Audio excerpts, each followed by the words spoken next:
it do? What is up? You may notice no Skookanik today. He is not just sitting over there silent. No, we could never do that to him. He would never do that to himself. He is out today. JC Babes is no more. R.I.P. R.I.P. JC Babes.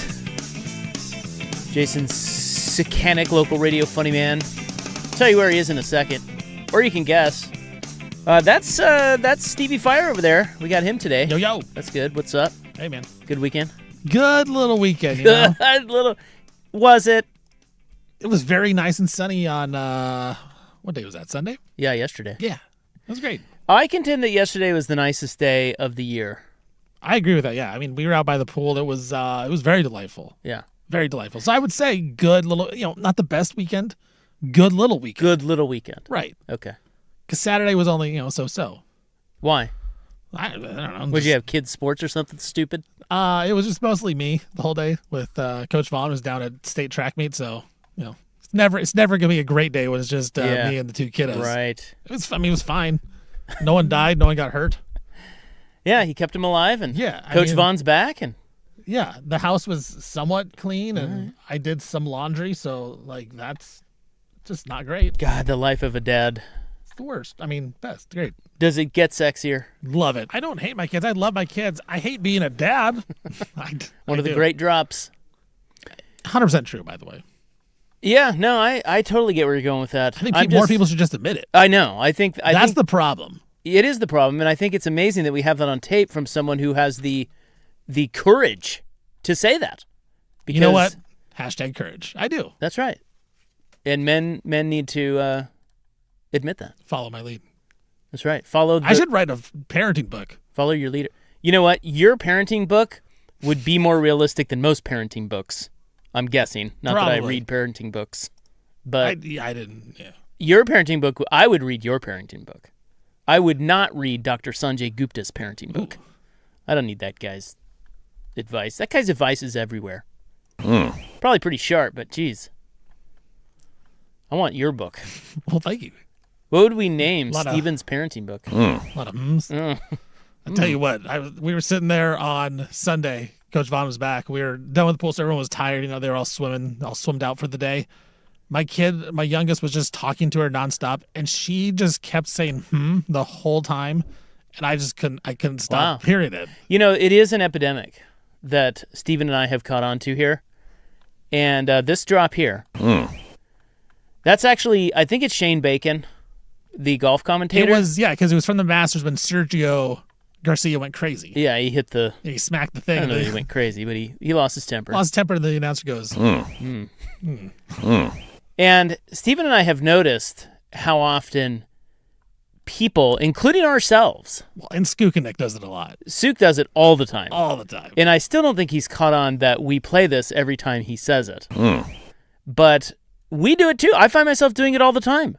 Where you're listening to someone speak, or Sook will say something, this is on the air and off the air, and I'll just be like, And it's really starting to annoy me if it weren't such a fun bit. Dude, I notice it everywhere. Yeah, everybody does it. Everybody. It is one of, I do it to my kids all the time. I never noticed it, but now it's... You do it? Yeah, because it's like, well, I'm not really listening, but I need to acknowledge that I'm fake listening. And if I don't, if they say something to me and I don't make a noise, they just keep like, hey, dad. So I'm just, Yeah, it gets them off your back. Yeah. Yeah, I want to stop doing it, but it's really hard to. I can't. Because it's just it's just sort of a natural reaction. When you don't really have anything else to say or there's nothing to say. It's acknowledgement. That's what it is. It's like a head nod. What is that? So we continue with our all day today.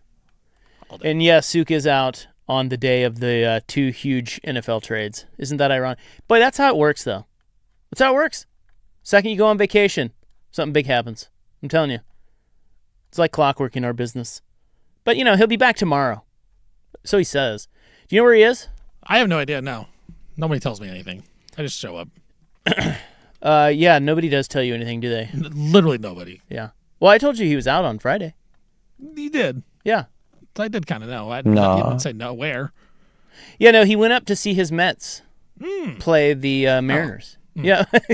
Damn it. You did it I again. really didn't mean to. Count the in today's show. I want a final tally by someone who listens to all 4 hours at 6:55 tonight. And I'll give you I might even give you a fire ticket. Ooh. Like the Portland Fire. Oh, that is a Dude, hot off the presses. fire ticket right there. Hot off the presses. I'm going to the fire. I'm going to the fire pit. No, you're Yeah, not. I'm going. Dude. Before we get back to Skookinik, I requested 6 tickets. Now, I know they're a hot item. So I was just like, man, I mean, ideally it would be 6 of us go. Now I'm finding out that 3 of us are busy, so it's probably just going to be 3 of us. But so I didn't take this for granted. I'm like, I don't know. And the tickets are hard to come by, and I don't even know if we have them. And I hit Dusty up, and Dusty made it happen, or Cooley made it. Somebody made it happen. And I got in my inbox today, Stevie Fire. Don't be jealous. 6 Portland Fire tickets. I am going. I'm taking my father. The fire pit. Yeah. We're getting capes, and we're going to the game on the 13th, which is Saturday, and I think they're playing Dallas, but I don't know. That is incredibly awesome. Yeah. I'm We're excited gonna go. for you. Yeah, do you want to go? I We're need to go. going to have extra tickets. I might have to go. Yeah. Yeah, I'll offer them to you. They're good, dude. They're fun. The fire games, look, on the TV, they're fun to watch. Yeah, I missed Saturday's game where they bitch slapped Caitlin Clark. Can I say that? Why would you miss that? What was going on? Game 7? Yeah, yeah, actually it was. Yeah, it was right at the same time. Oh, I know. Yeah. I had to make a choice. Do you think the Fire... My fire or the Spurs? Do you think the Fire being on really hurt the finals ratings? 1,000%. Yeah. I know I found myself locked into the Fire. No, And if you go to the Sports Bra when the Fire are playing the Fever, is the NBA Finals Game 7 even on? That's a good... No. I bet it's not. No. They have every TV with the Fire on. I think every game they probably have every TV on with the Fire. Wow. That's pretty wild to think. Like, that is one of the most anticipated Game 7s we've had in a while, and probably was not on at that sports bar, at the Sports Bra. Yeah, nor did they want it on. Yeah. That's not where you're going to watch that Their game. patrons don't want it. No. They probably would have protested had it not been on. Well, the Fire made mincemeat of Caitlin Clark. Started a whole controversy. You see this? Well, yeah, I want to talk about that today. Yeah. We have a lot to discuss today. It was a big weekend. Very big. Yeah, there's a lot going on, including, and I mentioned this, but if you haven't been listening to your sports today, there have been 2 major NFL trades. One blockbuster that came out of nowhere, and we will discuss those here shortly. Okay, so just sit tight. And no, we don't have Skookinik today, but we will have him back tomorrow for his commentary on said trades. But yes, there was a lot to happen over the weekend. Wemby is going to get Frank Gay services again, so I want you to prepare for that. And we'll talk Spurs and Thunder. But yes, the Caitlin Clark hate is, dare I say, catching fire. It's ramping up. I want to do a segment on it. She deserves it. Does she? I think so. Wow. I think we as sports fans need to have a serious talk about this. I love that tease. We're going to, damn it. You're gonna like it. I'm gonna like. I'll lead the discussion because I didn't see the game. Was there something from the Fire game that happened? There was, yeah. Yeah. It just starts a whole thing. Yeah. Okay. Yeah. All right. Well, that's later. I mean, we've got a lot. Anyway, Sook went up to watch his underachieving Mets play the underachieving Mariners in an underachieve off.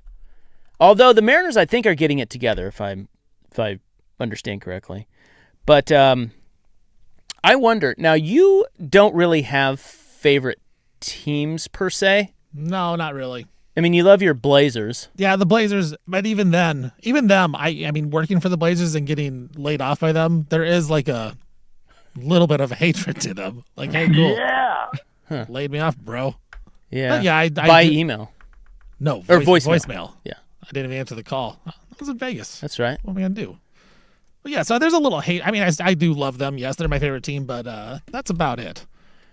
So if you lived, so I was thinking about, because the Royals come through Seattle, and I never even think to go up there. Like, I don't Why care. not? I just don't. I like what Seattle Stadium has going on and everything, but I think I'm in the vast minority of sports fans that if my team comes through where I live, and I think this only applies to people who don't live in the city where their favorite team plays. Like you live in Portland, you're a Blazers fan, this doesn't really apply. But if you are a Blazers fan and you live, say you're Stevie Fire over there and you live in L.A., the Blazers come. You did that on purpose. I didn't. The Blazers come through and play the Clippers. Are you jumping out of your seat to go? They play the Lakers. You're going. I think I would. Yeah. Yeah. I think See, I'm in the minority. I wouldn't. I don't care. I think my team. I would not catch a flight for my team or make a road trip for my team. Seattle. Even if like the Mariners played in Portland, the Royals came through. I'd probably go to that. That's a little. Is there a reason? Like you just don't want to? So I think it's just sports. Like I'm gonna need more to travel. I'm gonna need more to travel. Got you, because you do have to drive a little bit to Seattle. Yeah. Yeah. And I just because so my example with with you in LA, that because you live in LA and they come through LA. Right. It'd be like you living in LA and they come through San Francisco or the Bay. They're playing Golden State. You're like, I'm gonna go up there. Yeah. 6 hours? Why? Because I got to see my it's team. Your team. Yeah. The problem. I'm in the minority on it. Yeah, I kind of get your point, but at the same time, because the problem with me is like, especially in baseball, is a little bit different. I feel like unless you're in San Francisco or LA and they're playing each other and there's rivalries, or if you wear the opposing team's jersey, you're gonna get in a brawl. Like basketball or football, if you wear the opposing team's shirt or jersey in that arena stadium, dude, people are gonna be so trying to fight you the whole time. Yeah. Like I see that in the NBA arenas. Like there is that. People just hate anybody else that wears a different jersey. It's like, dude, just let him wear it. Where baseball's a little different. Like Suk could wear a Mets hat in Seattle. Yes, and no one's gonna care. And he should. He should wear his Mets hat. Right. I think it'd be great. I would love to see someone challenge Suk. But I think if you're a Blazer, let's say you're a Blazer fan living in LA. Maybe this is a better example. Wouldn't you rather see them in Portland? They're your team. You're living in LA. They come through, play the Clippers. I get that it's easier for you to go to the Clippers game, but wouldn't you rather see your team in their home environment? Well, yeah, you would, but you also don't want to spend that extra money. What, am I going to fly up there just that's what I mean. So you aren't willing to travel to go see your team. If you live in California. Now, I guess not, no, yeah. If you live in Miami, I mean, it's a long trip, but you live in California? No. Why not? It's the convenience. Yeah. It's the convenience of it. So maybe we're more on the same page than we thought. I think so. But I feel like if I was a Royals fan and they came to Seattle like for a weekend, like I would try to get up there. Yeah, never have. Now you never will. I mean, I don't. Now it's just a bit of this. I never even checked the schedule. And then when I see that they're up there. What if it was a playoff game though? Well, that's a little different. That's a little different. I did go see them in San Francisco for the World Series. Right. That was different. I mean, the World Series, my God. It's the World Series. We were crappy for 30 years. They make the World Series. I'm flying down to. That's a little different. So maybe that's what it is. It's like my team has to be pretty special to travel to go see. Well, that's them. like kind of even the Blazers. I mean, look, they weren't even special this year, but I ponied up and bought a playoff ticket this year. Yeah. Or like I didn't go to one regular season game all year. Like in the last couple of years, the only way I would go was if it was free tickets. Right. But I never paid for it, where I was like, oh, they're in the playoffs and they're playing against the Spurs at Wembley. Like, yeah, I want to go watch. And then Wembley got hurt and I didn't even see him. And then they blew a 20-point lead. And that was bad. That's cool. Well, yeah. So it's like. They have to have a somewhat. Like, that's why it is. Maybe it's a little surprising that Suk did go up there just for that. Because they're terrible. Because they stink. Yeah. He's watching. I don't even know who's pitching tonight. I was looking at the pitching match. It's like, who is this guy? Who's this clown? And they have like a $400 million payroll, the Mets. How do you stink so bad? I don't really know. I don't even know who they're paying besides Soto. Austin Warren? Yeah, who's that? Who is that? He's going to watch that? Look, nothing beats the ballpark, okay? But, so I don't begrudge anyone for going and seeing their team. I know I'm in the minority on this. I just thought I think my team would have to be really special to go see them play. Like to take a road trip or a flight to go see them play. I need more. I need more than that. It's like when we talk about college football going over to Ireland and Notre Dame's playing, or Kansas State and Iowa State were playing over there. I mean, I'd like to go to Ireland. I don't need my team to be over there to go over there, you know?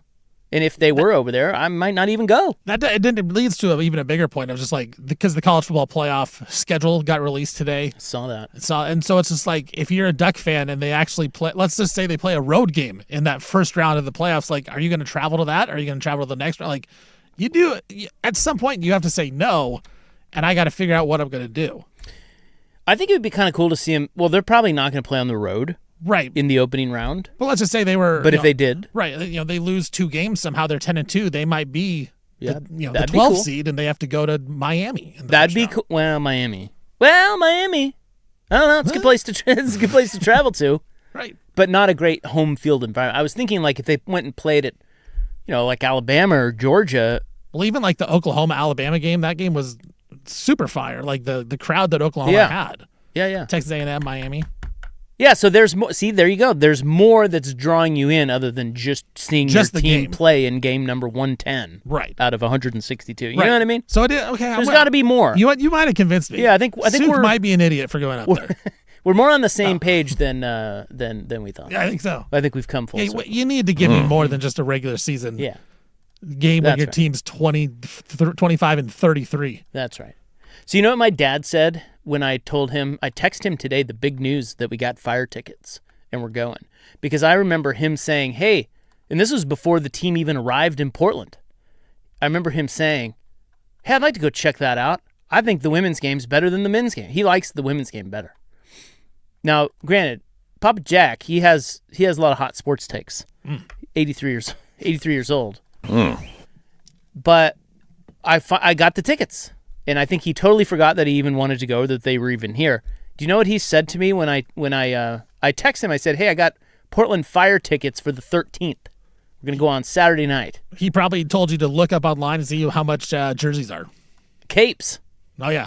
Can you give me a cape there, son? No. He said, so then I happened to be talking to him on the phone about something else. And he said, is that baseball? And I went, God bless you. It's not. It's basketball. He's like, I said, it's the women's basketball. He's like, oh, yeah. You're like, bro, you told me you like women's basketball better than men's basketball. So I'm going to take him to the Hops, too, and we'll compare notes. Ooh, see what he likes better. We're going to go on a Portland sports tour with my dad. That's kind of cool, actually. Yeah.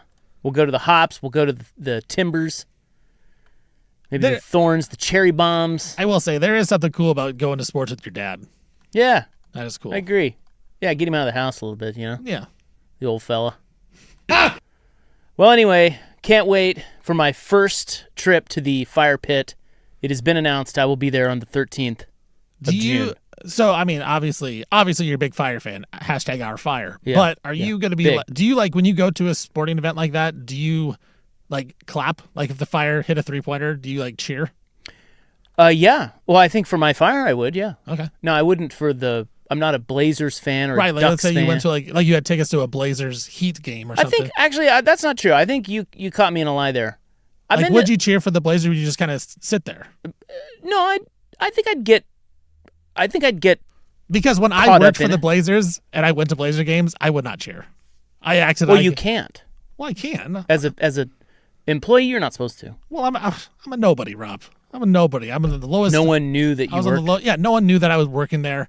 But I still acted like, no, I'm a professional. You cheer for them. I didn't cheer for them. Now I do. And then they fired you. See where that got you? Maybe I should have cheered. Yeah. They were like, this guy didn't cheer enough, and they fired you. They watched me. Mr. Olshey saw me. Yeah. Mr. Olshey. Mr. Olshey. You must address him as I met him one time. Bro.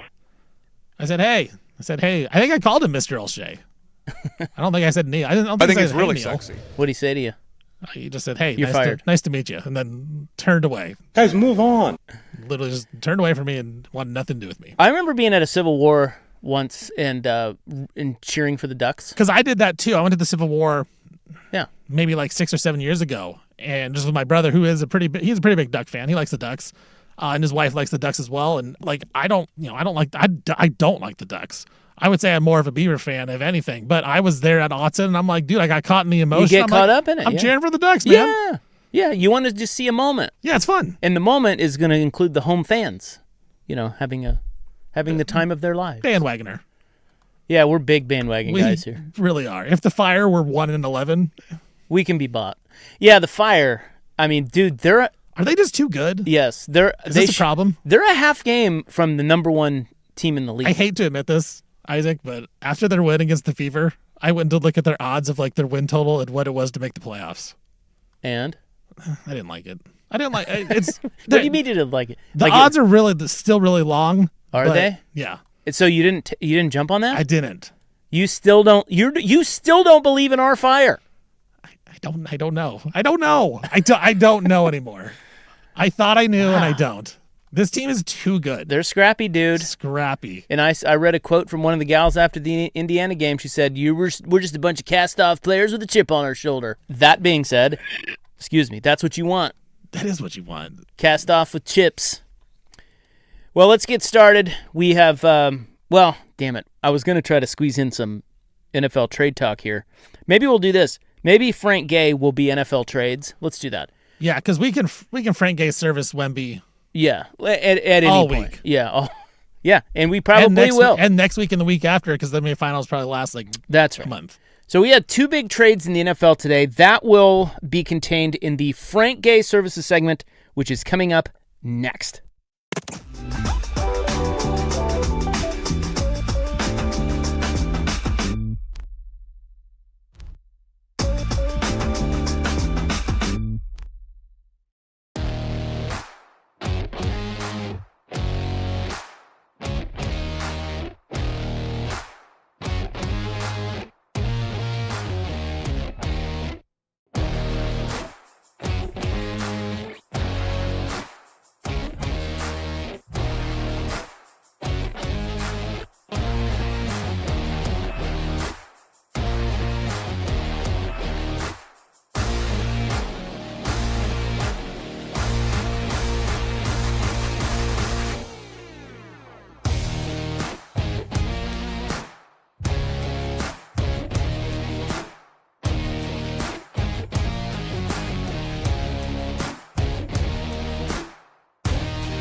Now, from the George McCoy and Warren Allen Sports Desk, a Sports Center update on the Fan Sports Network, 105.1 FM and 1080 AM.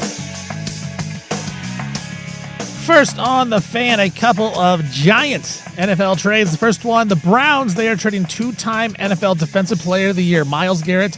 He is heading to the NFC West and the Los Angeles Rams. The Rams, in exchange, will give the Browns Pro Bowl pass rusher Jared Verse a first, a second, and a third-round draft pick. The other big trade, the Eagles, they are sending wide receiver A.J. Brown to the New England Patriots. In exchange, the Eagles get a first-round pick in 2028 and a 2027 fifth-round pick.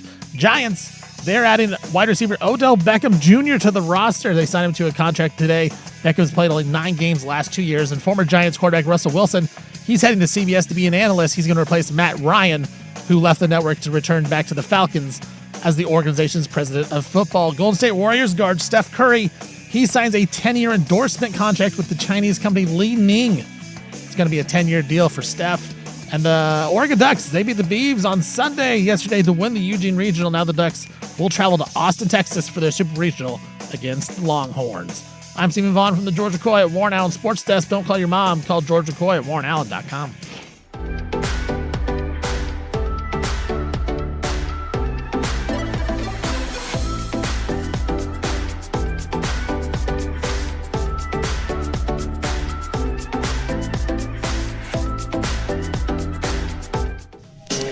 Okay, we're without Sukanik today, playing hurt, as he is up watching the Mets take on the Mariners. I don't know if it's as hot up there as it is down here, but they're saying this could be the hottest day of the year so far down here. Feels like it. They were saying 92. I don't know if it's that hot up there, but still, it'll be beautiful up there. What are you saying? It's too hot? You're one of those guys? It's too hot. Nope, it's raining. It rains too much. It's too hot. It's too cold. Yesterday, I was playing golf, and I literally said to the guys I was playing with, I'm like, this is my perfect day. Like, it's the weather. There was a little bit of a breeze, kept it kind of cool. There was, yeah. When you got the breeze, it felt great. Oh, my God. Blue sky, not a cloud. It was just marvelous. Now, today, but still. A little hot. Still beautiful day for baseball. Get out of here with that. Well, listen, I was just looking at the Mets. I was asking the question before we get to the trades. It's like 3 days ago. It was pouring rain and 50. Was it 3 days? I don't know. It seemed like it. It was a couple days ago. It was pouring rain. Yeah. Yeah, I got you. Listen, I'm just saying it's not perfect. It's nice, not perfect. I'm offended. Well, anyway. Take it to the streets. I was looking at who the Mets are paying. Probably not good. Because I asked that question, and I didn't, besides Juan Soto, like, who are they paying? Dude, this is unbelievable. Give it to me. Juan Soto's making $52 million, and at least he's in the lineup, and at least he's pretty good. What is happening? Still overrated, but good. Bo Bichette makes $42 million. He's hitting .220. No! He's terrible. Lindor is on the shelf, $34 million. Simeon sucks, $26 million. Sean Manaea, you can't win this way. $25 million. I don't even know if is he on the team? Kodai Senga, not on the team, $15 million. Jorge Polanco, $17 million. By the way, great job Mariners getting rid of that guy. Selling high on that guy. You're still an idiotic moron. Because he's batting 180. And then Devin Williams at $14 million, and he kind of sucks. Like, they have, of the top 8 players that they are paying hefty monies to, one of them is decent. Two off, 2 on, 1 off, 2 on. It's unbelievable. And he's supporting them in Seattle. He's part of the problem. You can't win this way. You can't win this way. Baseball is a weird sport, man. Because you fall in that cycle where it's like, if you don't go, because some of these franchises, the Rays, they always going to go all young guys. But you get into the cycle of, well, we're going to start paying veterans. I feel like in baseball more than other sports, maybe football a little bit this way, but guys just fall off the cliffs, and then all of a sudden they just can't hit anymore, and then they're just done. And then you owe these guys, $100 million over 5 years. And then there's teams like the Mariners and Mets that you sign a guy and he instantly sucks, and you can just take it to the bank. It's the weirdest dynamic. Yeah, like Josh Naylor. Yeah, he was good last year, though. Right. So I think they signed him to a new deal this year. He's batting .250 with 5 homers. Yeah, he hasn't been that good this year. That's what I'm saying. Like, he was great last year. He needs a new contract. They give him this big deal, and everyone's like, yeah, hey, finally, Mariners spent some money. Now you suck.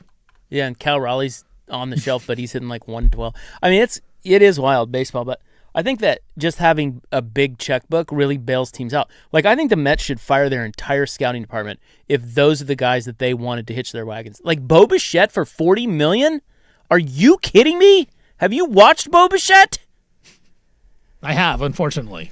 I am so sorry. It's like, you know what? He hit the one home run in the World Series on one leg, and I think everyone's like, oh, he'll be fine. Stupid. Anyway, Very stupid. I hope Suk has a nice time up there. It is his team. They are hanging around like my team's folding. Seems like it's a nice, beautiful day to watch a baseball Beautiful game. day, a little warm but beautiful. Get a dog. Get a dog, get a beer. There you go. Watch the Mariners and some guy named Warren pitch.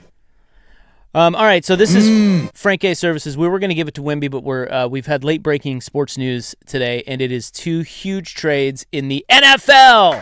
How about that? Right out of nowhere. Although one we expected, and that is A.J. Brown is on his way to the Patriots. You know how I feel about A.J. Brown. I think he's overrated, and I think it's great that the Eagles were able to get a 1. They got a 1 and a 5 for him. I think that it's amazing that Howie Roseman got a 1 for A.J. Brown. I get why someone would pay a 1 for him. He's a good fit for the Patriots. He is a top-end receiver. He's, hopefully he'll be more engaged there than with Jalen Hurts. But I have always found the super high-end talented wide receivers to be a little bit overrated no matter who they are. And we even did this. We did this with... I forget who did the research, but they went through and did the most reliable, or the best money spent on wide receivers is the Puka Nacua types. Who was the guy for the Patriots? Wes Welker. Yeah. Those types of guys. Julian Edelman. Middle, like great route runners, good hands, fewer drops. Those guys are worth more money than the guys like A.J. Brown. Well, A.J. Brown, to me, drops way too many balls for as Right. elite as he is. Well, yeah, you said they get a 1 and a 5 for him. When the Eagles traded for him, they traded a 1 and a 3 for A.J. Brown, and this was peak A.J. Brown, like at his peak power. So I would say, look, you get A.J. Brown for that. You got a Super Bowl out of the deal. You got a couple really good wins. Had some movement going on. Like, you got good return on investment, and then you get a first-round pick back for him. So it's really, I'm with you. Like, yes, it's going to be a loss at some point because A.J. Brown is so talented, but at the same time, the Eagles aren't necessarily just slinging it around. Like, that's not their identity anymore. Their identity is just to run the football with Saquon and with Jalen Hurts. So you kind of got to build your team around that. A.J. Brown just was getting mad at every single thing that was going on there. And then on top of it, in big-time ball games, he's dropping passes left and right. Like, in the playoffs, he had a couple big drops as well. It was unbelievable. Every time there's a big catch to be had, A.J. Brown seemed to drop the ball. So I don't know what's worse. Ooh. What's worse? Bo Bichette at $42 million or A.J. Brown in a big spot? Bo Bichette. Because A.J. Brown, I mean, he's still useful. He's awesome. Yeah, he's a playmaker. Right. But it drives me crazy when you pay these guys big time money. They're super diva-ish, and they don't. And it's not like you're going to catch every ball. But my God, his head was up his ass half the time. Well, and I think a lot of times for receivers as well, like, you just wear it, you're welcome. You just get so tired of things because you just want the ball every single time. And your coordinators, your quarterbacks are like, look, man, I can't get you the ball every single time. And I think those relationships wear out really quick. Add on the fact that he plays in Philly. Like, those fans are ruthless. They seem to hate him as well. Like, it was a recipe for disaster for A.J. Brown if you were going to keep him in Philly. So you get rid of him. You trade him out of your conference over to the AFC. You don't have to deal with him anymore. And you get a first-round pick out of the deal. I think Philly made off really well. But I also like the way that New England went about it, too. We saw in the Super Bowl, their offense was cheeks against the Seahawks. Now you go out and you get a guy who is a perennial Pro Bowler, and you can team him up with someone else, and you can see where you go from there. Yeah, no, he allows you to do a lot more offensively. He's going to be great with Drake May. Hopefully he's engaged. I'm with you. I like to trade for both teams. It's one of those rare win-wins for both teams. Like, I feel like a lot of times it's like one side is like, that's a loss. No, this seemed like a win for both sides. Isn't the other trade a win for both sides? I kind of think so. I think so too. I think these are two of the more fair trades that I've seen in a long time. So the second trade, and this is the one that came out of nowhere, blockbuster on this Sports Monday, Myles Garrett is now with the Rams, traded by the Browns. Now, Garrett's 30. He is the reigning Defensive Player of the Year, and this will now mark the first time in NFL history a team has the reigning MVP and the reigning Defensive Player of the Year on the same team, the Rams, Stafford and Garrett. It is also the first time since 1997 that the reigning Defensive Player of the Year switched teams that offseason. That was none other than Rock Chalker himself, Dana Stubblefield, who went from San Francisco, I think, to Washington that year. That's the last time the reigning Defensive Player of the Year left that offseason. So this is very unprecedented, although Garrett did request a trade. I mean, he was wanting out of Cleveland. And what Cleveland gets for him is Jared Verse. So Verse is 25, Garrett is 30. Verse is obviously nobody's as good as Myles Garrett, but Jared Verse is an excellent pass rusher who still has 2 years left on his rookie deal, and he fits more of your age timeline with the other players that you have on your defense. So you replace Garrett with Verse. You also get a 2027 first, a 2028 second, and a 2029 third. And I would imagine somewhere in there, the Browns actually might draft a quarterback. So if you look at it that way, you get a better chance to get your quarterback. You get Verse, you're a little bit younger on the defense, and you at least get something for Myles Garrett. I did that. Win-win. Win-win in the Rams. Dare I say I like the Browns side the most out of all these sides. You got the four sides of two trades. I like what the Browns got back. I understand you traded the best player in Myles Garrett, but you're kind of doing what and not even close to comps here, but you're doing what the Patriots did back in the day. You're trading at the very peak. I look at the Blazers. They waited 2 years too late to trade Damian Lillard. You could have gotten more for Dame 2 years before you traded him. You still got a lot. Could have traded him, got more. I feel like with Myles Garrett, he is 30.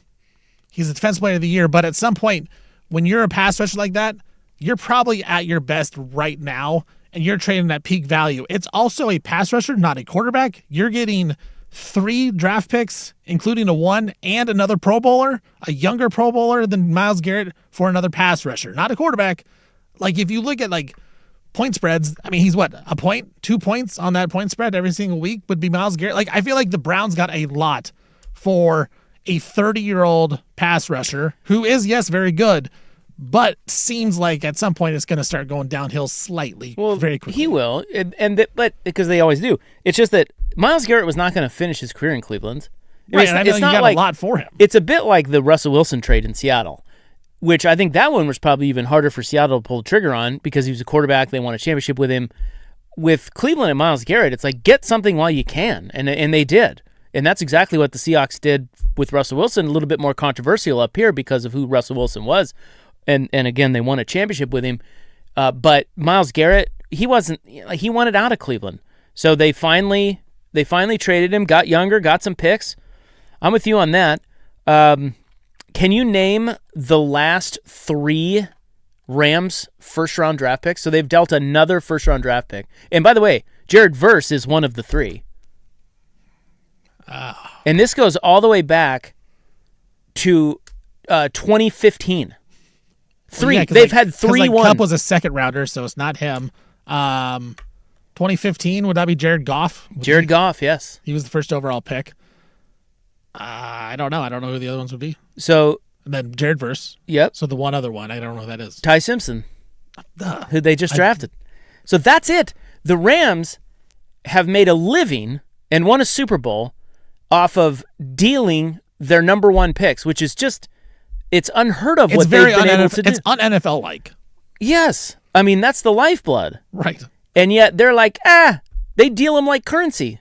They're like, here, you can have one. Just give us a good player. F them picks, man. So they've had 3 first-round picks in the last 11 drafts.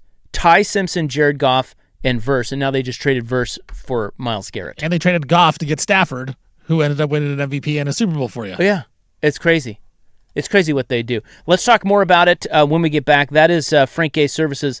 We are careening towards Multnomah Mac. More on this next on The Fan.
So we're talking about Myles Garrett, who has been traded to the Rams. The stupid Rams do it again.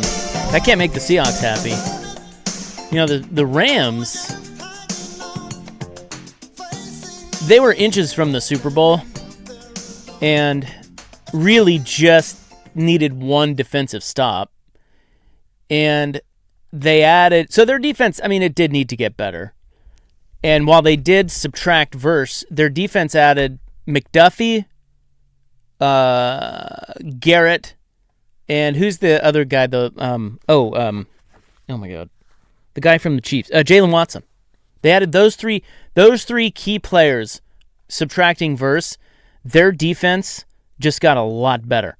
The Rams are like a sports fan's wet dream. Can you imagine being a fan of the Rams where all they do is take huge swings and they just make these huge trades and they're always good and they never have to rebuild? And it's unbelievable. They all seem logical too. Like that's not because some teams will take swings, you know, like the Timberwolves. They spend 5 first-round picks on Rudy Gobert. You know, and some, you know, the Cavs do it with Donovan Mitchell. Like, yeah, maybe they overpaid a little bit for Myles Garrett, but it's also Myles Garrett. He was the defensive player of the year, 2-time defensive player of the year. Like, you can argue he is the best defensive player, and I think now that TJ Watt's getting a little bit older, he probably is the best pass rusher in the NFL. Like they take a swing. But they're doing it for proven guys that still have meat on the bone. And so, yeah, I'm with you. Like, if you're a Rams fan, how could you not be happy with what they've done this year? And now you think about this division, like you touched on it. If you're a Seahawks fan, dude, that division is a monster. It's worrisome. Yeah, because the Niners are back. The Niners are good, too. Yeah. We'll get into that a little more on Stock Watch. But nice. Yeah, a little tease there. But, dude, that division is nasty. And, yeah, the Rams, man, they're good. Because you're right. Their defense was a little troublesome, and I think it kind of cost them a little bit. Because you can always trust McVay and Stafford on the offensive side, but the defense had a little bit of holes in it at some points the second half of the year. First half of the year, they were actually really good. Second half, they were pretty bad, actually. So, you shore that up with some of those additions, like you said, McDuffie and Watson and Garrett now, and, man, it's a completely different roster. But this guy, Les Snead, their GM, is just running circles around everyone because, and this is not the only way to build a winner, but, I mean, they're basically, it makes me think of the old Packers, like when they had Aaron Rodgers, and even Favre to some extent. They were the opposite of these Rams in that they had good teams, they had the championship-level quarterback. The Rams understand that and are just absolutely taking huge haymaker swings every year to try to win one more for Matt Stafford. I mean, how many years does Matt Stafford have left? Maybe 2? Yeah. Maybe. He already can't move, really. Like, he just slings it. Yeah, and he'll get hurt. Right. So it's like... And they already drafted the quarterback to replace him. Yeah. Yeah, that's right. I guess they did, didn't they? I mean, unless you're going to trade him. First-round pick, yeah. I did like a text that said, they'll just flip Ty Simpson for Joe Burrow in a couple of years anyways. Yeah, well, they might. They probably will. That's what they've been doing. They spend... Should more teams do it this way? Well, I don't... Okay, so or is it just like the Rams can do it because they've kind of committed to it and they're all in? Listen, it just, to me, goes back to how good and smart your GM is. Les Snead is... Like, to say that more teams should try to do this... I mean, you can look all across sports. We just talked about one, the Mets, the Yankees, the Dodgers, to much success, the Lakers. Let's just look at those 3 LA teams. The Rams, Lakers, and Dodgers have all done this, just to varying degrees of success in a sense that they have what it takes to go get veteran studs, maybe in some cases not even veterans, but, like the Japanese guys. Proven guys. And they trust their scouting and their coaching to sort of fill in the gaps with cheaper guys, and they never really have to fully reset. That's a luxury that a lot of teams don't have. But if you're going to say that more teams should do it this way, not everybody's Les Snead. Like, you can try it, but and that's, I think, from a fan's perspective, you like to see your team be more aggressive like this, but it could also end in complete disaster. Listen, we'll talk about this more with him here tomorrow, but I remember Suk talking about this when they dealt Goff and they were kind of making these moves to win one for Sean McVay. Like, this is 10 years ago now. He was like, be careful doing this because it's going to hit a wall. And if you don't hit on some of these guys or some of these guys get injured or whatever, dude, you're screwed. You trade all your draft capital. And yet the Rams somehow have not had to fully reset the whole time. Like, that to me is a testament to Snead, and not everybody's that guy. So I think I'd like to see GMs try it. Not everybody can. Not everybody has the resources to do it, but they've just done it really, really well. So I don't. Well, and to your point, the little draft picks they've had, they have really hit on, like you said, Puka Nacua, 5th round pick, right? I believe he was a 5th round pick, if I'm remembering correctly here. 4th. I don't remember. I don't remember either. I'm trying to look it up. Kyrie Williams, though, like, he's a really good back. Kyrie Williams, yeah. 5th round pick. Yep. Puka, he's a 5th round pick. 5th, okay. So, like, Verse, first round hit pick. on Like, that. the small picks that they've had, they have hit, and some of their late round picks have turned into guys that they can actually play, which is all you really ask for. And then they've added guys. They traded for Jalen Ramsey at one point. They traded for all these other vets to fill in the roster. So you are right. The GM and Les Snead, the scouting department, deserves a ton of credit for finding guys that can fit the systems. And then you go out and you go and get these veterans to plug the pieces, because you do have to have a foundation. I still do think in the NFL, even though the Rams aren't going all in on draft picks, their foundation lot is still built on what they've drafted. And then you fill in the rest with these role players and guys that can fill in for a year or two. And so you have to give them a lot of credit. Like, you're right. If they had missed and they didn't draft Puka Nacua, who knows where they would be. But now they got a guy in the 5th round who was a stud receiver. You get Kyron Williams, a guy that can play. You look at it even last year, like if Terrence Ferguson, like, he's turned out to be a decent player last year. Like, they got guys, and they've done a really good job then of filling it around. And then you add in Stafford, who's special. You add in Sean McVay, who is special. The right coach combination, because not all coaches could deal with that either. It's kind of a revolving door of just veterans coming in and out. McVay can really, transform guys. Think when Baker Mayfield came in and played, the 4 games with Sean McVay, how he transformed him and they figured it out. McVay can play with anybody. And so it's a real group effort. And it all has been a really, really, skinny. You got to fit it through. You thread the needle. And they have threaded that needle perfectly. For years. And I think just some of that is because we always want to be copycats, but I just think some of that is just a good organization. I don't know that you can. Yeah. It's just they're just good. Like, the Patriots were better at what they did than the rest of the league. The Rams are better at what they are doing than most of the league. I would say the Eagles have done a really good job.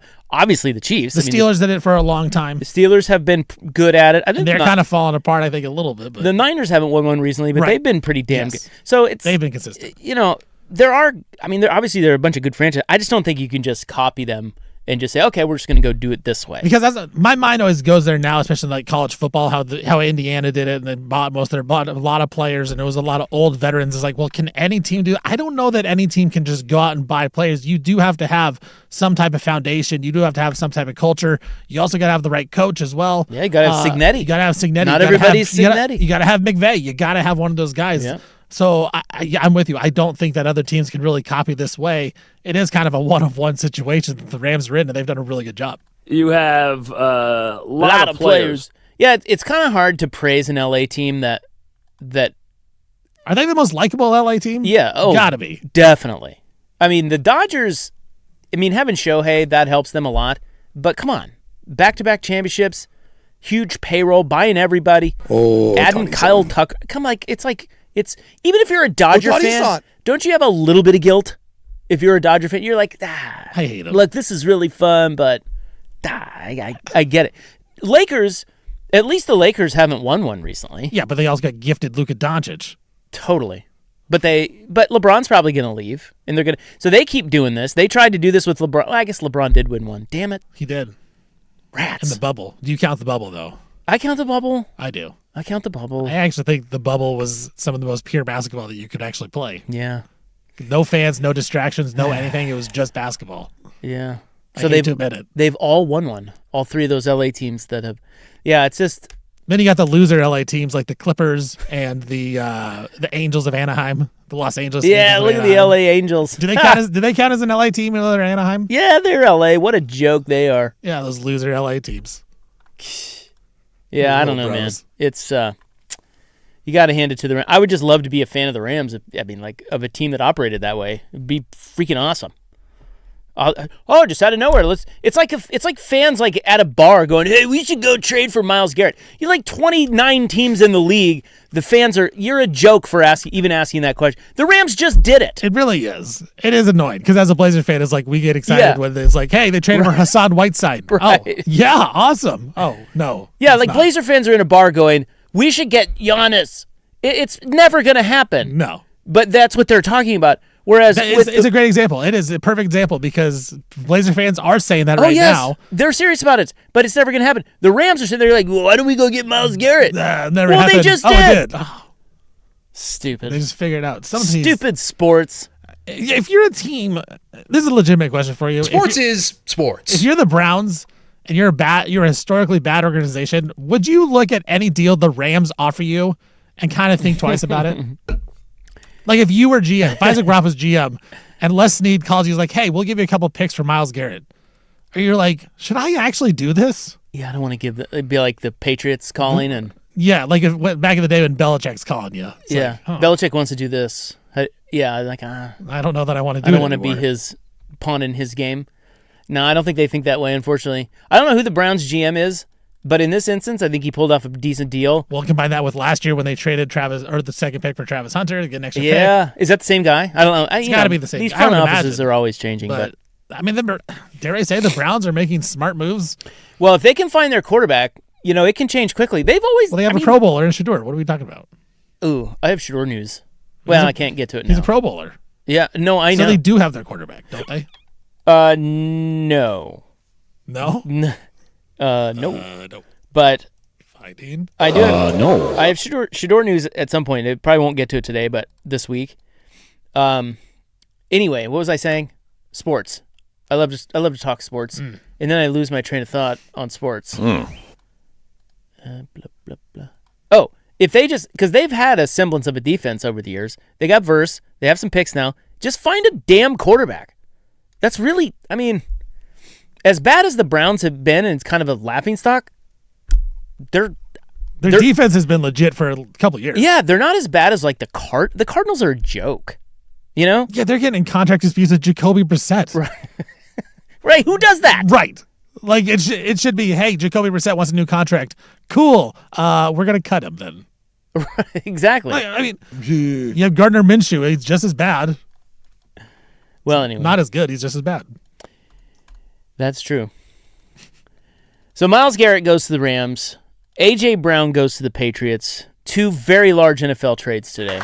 We'll talk more about those with Sukanik tomorrow. Sure, he'll have some opinions on those. We got to move on. That's your Multnomah Mac. We'll get to the NBA, I guess, in hour 3. But up next, it is time for the College Football Points Gobbler. We do have some college football playoff news and some College Football Hall of Fame ballot news. One Duck who has been named to the ballot. And we will get our stock watch in next as well, here on 105.1 The Fan.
Now, from the George McCoy and Warren Allen Sports Desk, a Sports Center update on the Fan Sports Network, 105.1 FM and 1080 AM. This update brought to you by Mountaintop Metal Roofing. No maintenance, energy efficient, fire resistant, and a lifetime warranty. Do it once, do it right. Visit mountaintopmetalroofing.com. First on the Fan, some sad news in the Blazer land in the NBA. Former Blazer coach Rick Adelman has passed away today at the age of 79. Adelman coached for 29 years in the NBA, third all-time for coaching wins as a Portland Trail Blazer. Two big trades in the NFL today. Cleveland Browns, they're dealing to two-time defensive player of the year Myles Garrett to the Los Angeles Rams for Pro Bowl pass rusher Jared Verse, a first, a second, and a third-round pick. While the Eagles, they are trading away receiver A.J. Brown to the New England Patriots for a first-round pick and a fifth-round pick. Giants, they are bringing back Odell Beckham Jr., signing him to a contract. Beckham's played 9 games over the past 2 seasons. Quarterback Russell Wilson, he's heading to CBS as an analyst. He's going to replace Matt Ryan, who left to be the president of football operations for the Atlanta Falcons. Warriors guard Steph Curry signed a 10-year deal with shoe endorsement company Li Ning. And the Ducks, they beat the Beavers on Sunday to win the Eugene Regional. Now they travel to Austin to take on the Longhorns. I'm Stephen Vaughn from the George McCoy at Warren Allen Sports Desk. Don't call your mom. Call George McCoy at warrenallen.com.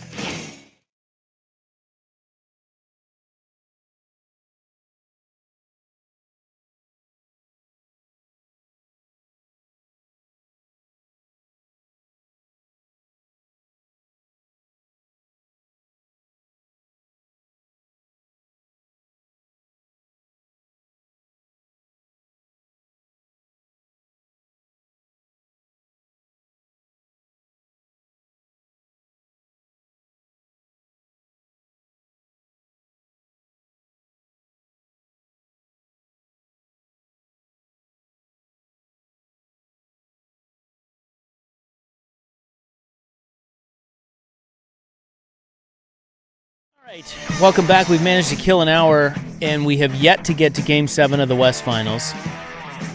We need to do a Chet Holmgren diss segment today, and we need to do a Caitlin Clark diss segment today. We got a lot of diss segments coming. I mean, we got a lot to get to. A lot of white diss. Yeah, UCLA lost in baseball. The Ducks have advanced to the Super Regionals. We don't have enough time. Sakanic's out. He's up in Seattle watching his Mets play the Mariners. And he will be back. He said he'll be back tomorrow. He's just going to go to the one game. I think they're doing 3 up there, but he's just going to the one. By the way, I bet on the Mets tonight. Don't ask me why. Yeah, why would you do that? I don't know. They were plus money. I was like, Well, they had some guy we never heard of. No, I know.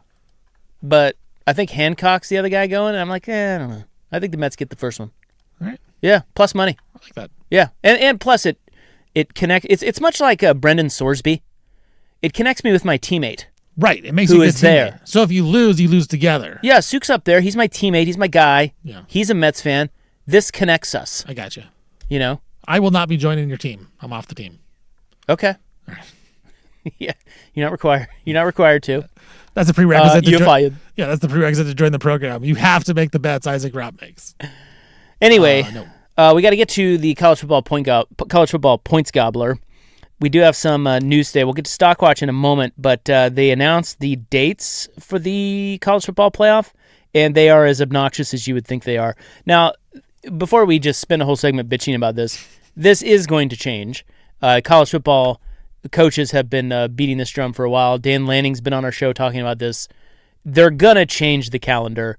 They've already started to do that. So in a couple of years, maybe even not this year, but next season maybe, I think they can change it to where they can consolidate the playoffs and maybe even finish the whole thing on the 1st of January. That's what I think the goal is. Like, give college football that Not holiday. late January like we are right now. Dude, the final is on the 25th of January. That is wild It's stuff. crazy. So here's what they announced today. First round dates for this upcoming season, this is the college football playoff this fall, will be December 18th and 19th, which is already stupid late. Like, I mean, again, this all is easily condensed. If you start the season, I think what coaches are saying is start the season 1 week earlier into August and get an extra bye, and then Army-Navy's got to find its own home. its own time slot somewhere else.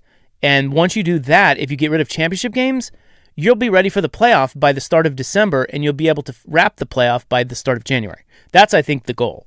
But right now, the playoff, the first round games won't start until the 18th or 19th, which is a Friday and Saturday. Which, what you just said is what they should do. I think that is pretty obvious to me. Like, I understand that college football's whole thing is they don't want to go up against the NFL because nobody does, because you're going to lose, right? And it doesn't matter what game it is. If you're going up against the NFL, you're going to lose that. So start the season a little earlier and play it out that way, because there's no NFL going on. Like the first, 2-3 weeks of college football, there's no NFL. And that's when we get all excited about college football and we watch those big time matchups.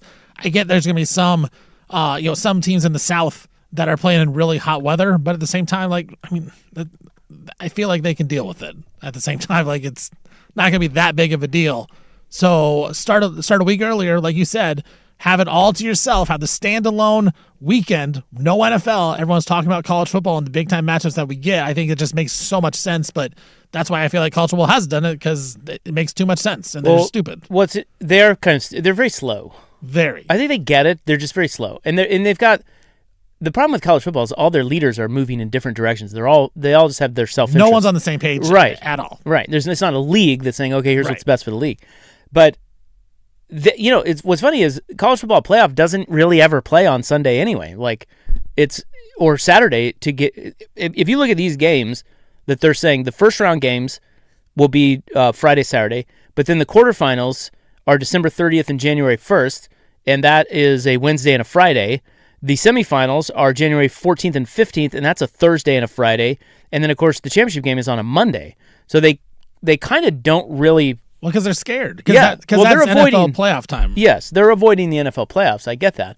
But if you move it up earlier, I mean, what's to stop them from playing Thursdays and Fridays anyway? I mean, they're doing that anyway, in this model. So right, they should. But I think the whole thing is let's end it at the start of the year, because that's what we did back in the day. Yeah, it's just way too long. Like the semifinal, so it will take them a month to get through 3 rounds, and that to me is ridiculous. And I get it. You can't squeeze 3 rounds into 2 weeks, but it's going to take them a month to get through 3 rounds. It should be 3 weeks. And then they wait another 10 days to play the final. So why are they waiting 10 days in between all the? It's just dumb. So they'll consolidate it, but at least for this last season of this college football playoff contract, that's what you're going to get.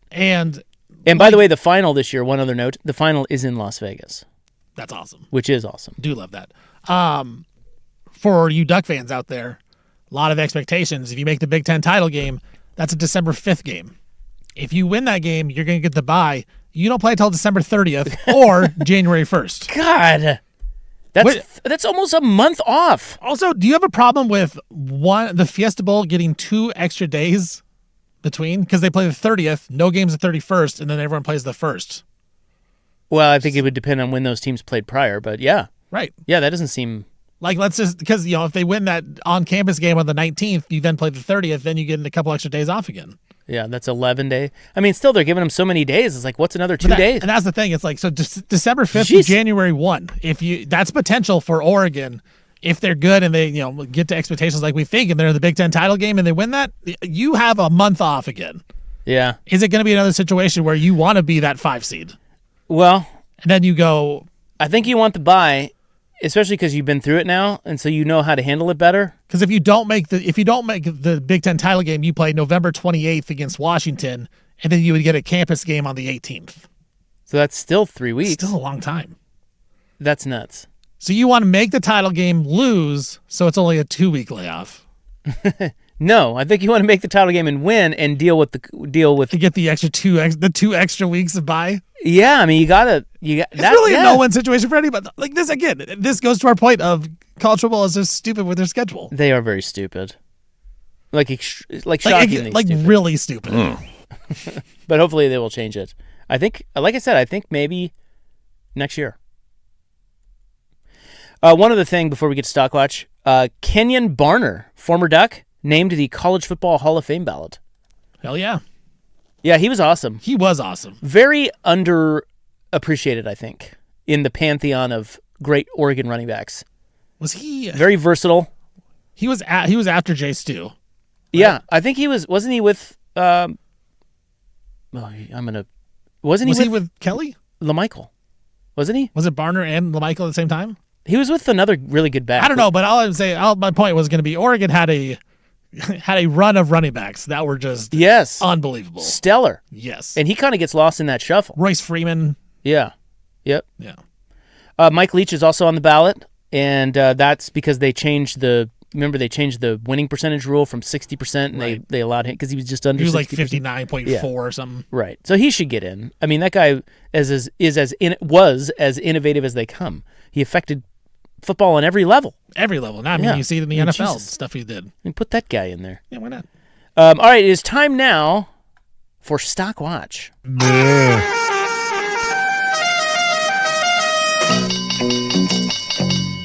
It's primetime Stock Watch. What's all the hype? Are Isaac and Suk buying it or calling BS and unloading it fast? Sounds to me like you guys are a couple of bookies. Is the hype accurate or a bunch of hot gas? Before you buy or sell, listen close. It's easy to grin when your ship comes in and you've got the stock market beat. But the man worthwhile is the man who can smile when his shorts aren't too tight in the seat. Primetime Stock Watch is brought to you by 1-800-DIVORCE. When you need to take stock of your rights, 1-800-DIVORCE is on your side. Call 1-800-DIVORCE today. There's a lot of topics to choose from, Stevie Fire. Choose wisely. I think I did. Let's start out in the NFL. We talked about it already a little bit with Myles Garrett. He is heading over to the Los Angeles Rams there. Isaac Robb from the Cleveland Browns. In exchange, the Browns getting Jared Verse and some draft picks, but made me go look at the odds. The odds. The odds, the old odds for Las Vegas, and now the Rams are the favorite to win the NFC West over the Seattle Seahawks at plus 100, according to DraftKings. Seattle plus 180, the 49ers plus 280, and then the Cardinals plus infinity. You would have to be to bet on them. How bad are they? They're really bad. But jeez. Get Myles Garrett. You added Trent McDuffie on the backside as well. You added some more guys for the Rams. Sean McVay, they were really close last year as the MVP with Stafford. Buy or sell, Isaac Robb? Sell. Myles Garrett going to the Rams should make the Rams the favorite in the NFC West. Oh, yes. Yeah. Over the Seahawks? Yes. Why? Well, because I actually sell my own stock. Because they just got Myles Garrett. And I think that... Did you say I actually sell my own stock? Yeah, I sell my own stock. I love that. Yeah, no, they just got Myles Garrett, and they're awesome. I think they were every bit as good as Seattle last year. I mean, they met, 3 times? Yeah. I do too, but... very close. I mean, I don't know. That was very close. Seattle is still going to be a solid... they didn't lose much. No, they didn't lose a lot of contributors. Hey, here's a hot take. Kenneth Walker? Give me that... What did you say the Niners were? Plus 2 what? Plus 280. I'll take that. I'll take that number. I like that number. You like them over Seattle, huh? Well, so rank the NFC West then. Okay. As it stands today. Rams 1. I can't. Niners 2 or the Seahawks. Rams, Niners, Seahawks. Cardinals. Wow. Yeah. Seahawk hater. I kind of am. Look, I think they had a great year. I love their coach, Mike McDonald. The Niners beefed up, getting healthy. And the Rams just got Myles Garrett. This is kind of no knock on Seattle, man. They still have Sam Darnold. And the Rams and Niners got better. So I don't know. And to your point, I'll take the plus 280. We do kind of forget that Sam Darnold led the league in turnovers a season ago. Exactly. So great run. But I mean, it's not like... Good little run. It's over. Who thinks... So this is funny. It's like every time a team wins a championship, we think... they might be a dynasty, right? Like, how many are they going to win? We said this with the Thunder. Well, they're now out. You really think Seattle is, set up to be this dynasty? Or they just had a really great year, it all came together, and they won another Super Bowl? I think it's more the latter. I don't think they're set up to be they're tough, but the Rams, this is the best division in football.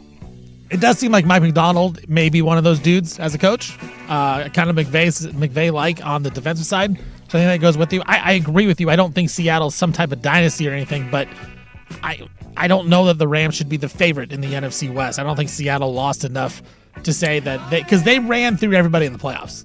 And I think that does play I feel like I did I upgraded them a lot from the start of the playoffs to the end of it because maybe I was a little too low on them.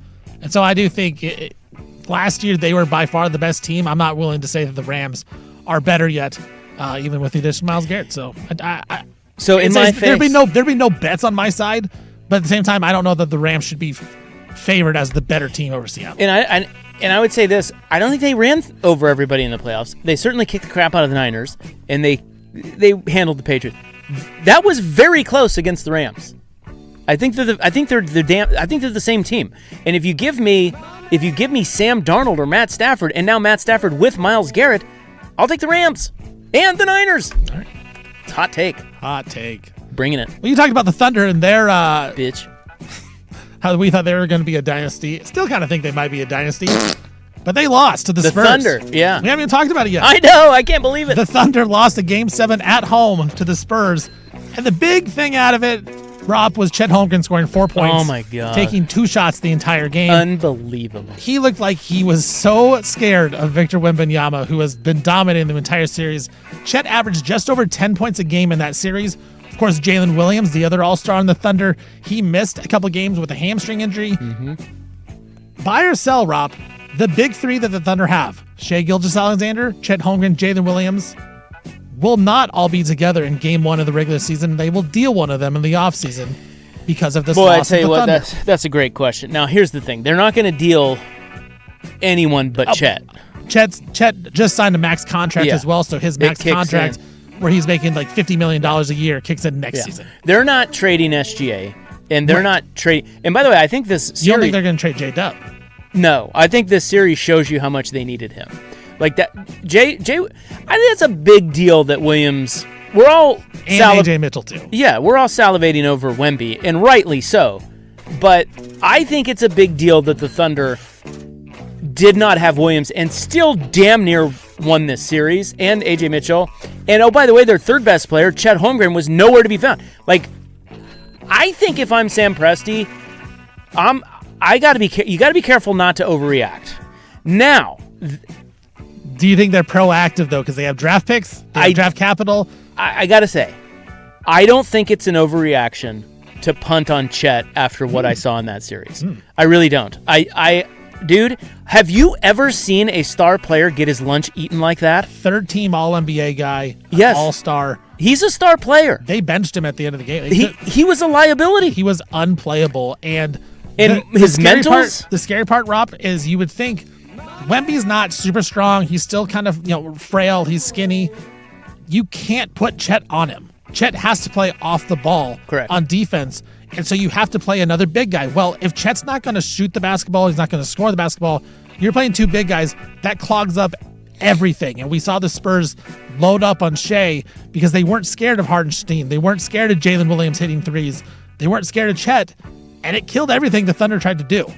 So that's the question is, are they bringing back the big three next season because of the loss, or are they just going to let it play out? I think, like I said, I feel like Sam Presti, obviously he's the best GM in the league.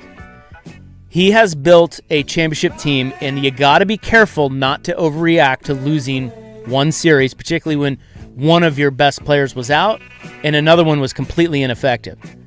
But I think that third one being completely ineffective is alarming how bad that went for Chet. And with as much capital as they have, I think he's really got to look seriously at upgrading that spot right there. Nothing else. But then you risk, are you killing the chemistry? What does SGA like? I would love to hear SGA, Truth Serum SGA, maybe drunk SGA, on his views of Chet in that series. He did everything. Shai was awesome in that Game 7. Yeah, he was, and he was still getting hounded by the Spurs. Right. And he did everything he could, and Chet was nowhere. I mean, pouty Chet, like that was. I've never seen a guy get completely embarrassed. A guy that good get completely embarrassed like that. And I do think Sam Presti's really got to take a long, hard look at that. So, buy or sell, the big three is back together next season. I think he's not going to overreact, and I think they will be back together. I think I sell my own stock again. I think they make a move. You're going to make, yeah. Listen, if they did. Screams Giannis to me. Yeah, Giannis. Giannis, or the two things I've heard or just read. Giannis go and get Giannis and put together a package with Chet, or trade up and get Boozer. Right, because you need a guy that can somewhat match up with Wembanyama. Giannis can do that. Well, again, now can I? But if you trade Chet or you throw Jalen Williams in a trade to the Bucks with the 12th overall pick and some more first-round picks, that might be the best package. Can I retort, though? You can. And say, if It's I'm allowed. Sam Presti, retortion allowed? Yeah. Is that a word? It's not Resentment Thursday, so. Recension. Recension, sorry. I would retort by saying, if Williams is healthy, that helps Holmgren in that series. Yes. And because it takes all the pressure off. Yeah, and Williams can guard. I think they would have Williams on Wemby more than they would have Chet on him. Right. I mean, Wemby owns Chet. That much we know. Which is great. The question is, fun. Does Chet ever recover? Like, is he a broken human at this point? He certainly looked like it. Because we've seen circumstances where that happens, where guys just break. And But they're just like, I can't do it. But can you coach up Holmgren if you have a healthy lineup? And again, they're going to add to their team, maybe not in huge ways, but they add to their team, add some pieces. Can you coach up Holmgren to at least hold his own in a series with Wemby? I think there's a path, possibly, that the Oklahoma City may think that if they have a healthy Williams. That's what I would say. Because here's my only last thing I would say about it is, if I'm a Thunder fan and you play the Spurs next year in the playoffs, and your three big guys are Chet, Hartenstein, and Jalen Williams, I'm not excited.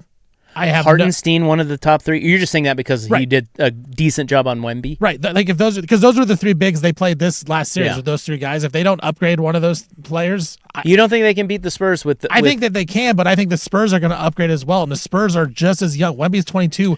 Harper, who took over the series, is 20 years old. Yeah. De'Aaron Fox can be traded for another guy because they have Harper and Castle and Vassell. The Spurs aren't getting worse. And so I think if the Thunder stand pat, I think you run the risk of the Spurs do pass you. Because I think the Thunder were the better team when healthy this season. But I think you run the risk of the Spurs will pass you if you don't upgrade and you just run it back with what you have. Yeah. Yeah, and I think the Holmgren, I mean, the spotlight is... You're right. Holmgren's the one guy. That's the guy. Yeah.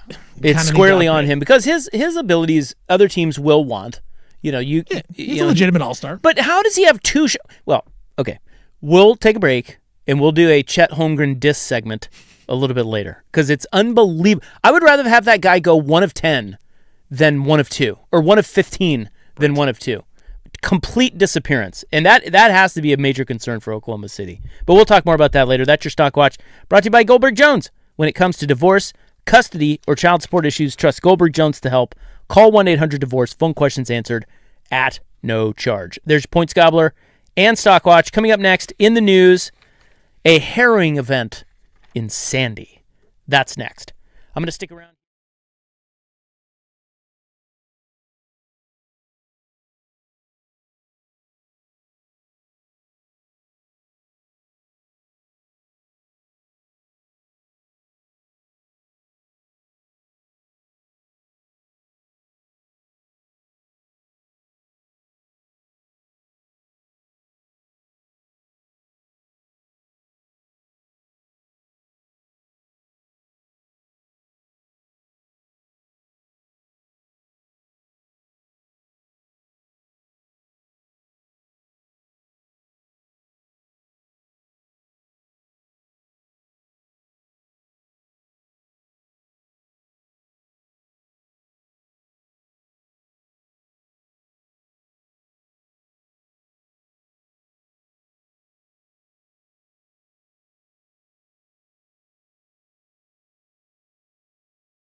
Now, from the George McCoy and Warren Allen Sports Desk, a Sports Center update on the Fan Sports Network, 105.1 FM and 1080 AM.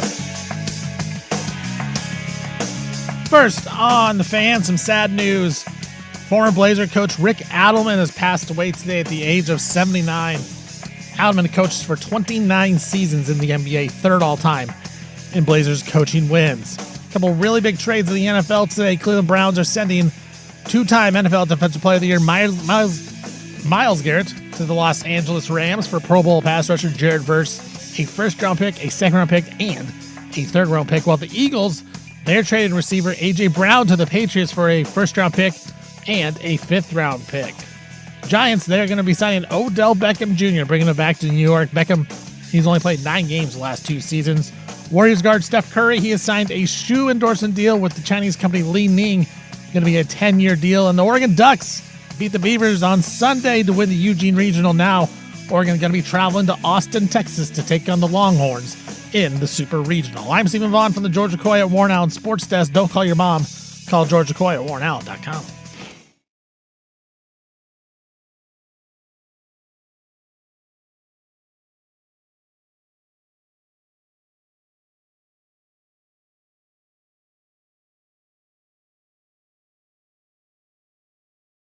What?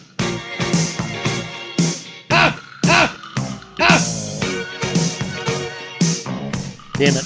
What's up? What? Yeah. Sook's up in Seattle. We'll get him back tomorrow. He's watching his Mets. Hopefully win tonight. And I mean, you know, we're not rooting against the Mariners or anything, but we kind of are because he's a Mets fan and I bet on the Mets. We're a team. Let's go. So we're a team over here. That's right. It is June 1, 2026. Time now on our show for In the News. I am your noted newsman. Thank you. It's brought to you by the Advocates, injury attorneys at advocateslaw.com. Today is World Milk Day.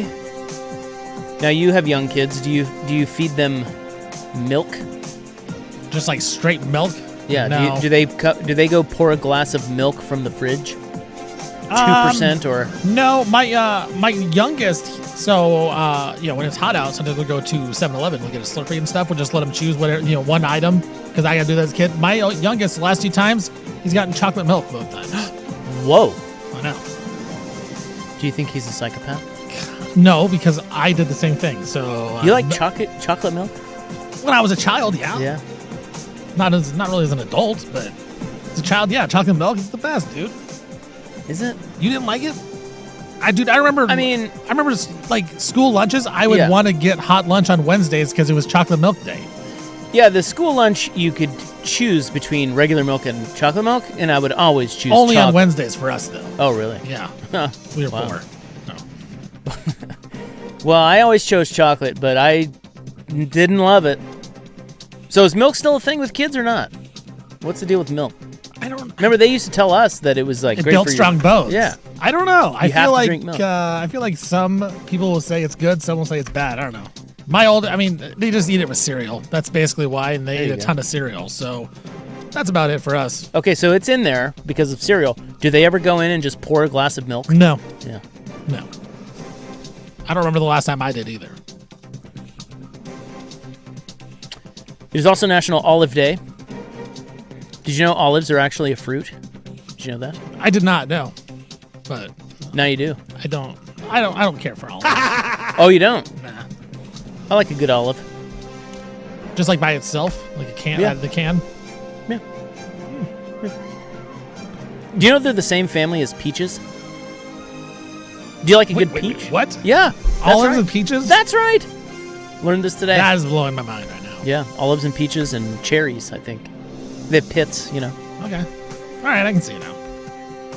And do you know where the phrase extend the olive branch comes from? No, probably from the, 1600s. Hey, pretty close. Hey. Old ancient Greece and Rome, the olive tree then was sacred. So when your army was defeated, your dignitaries and your soldiers carried olive branches to signify surrender and desire for peace. Okay. Yeah, extending the olive branch.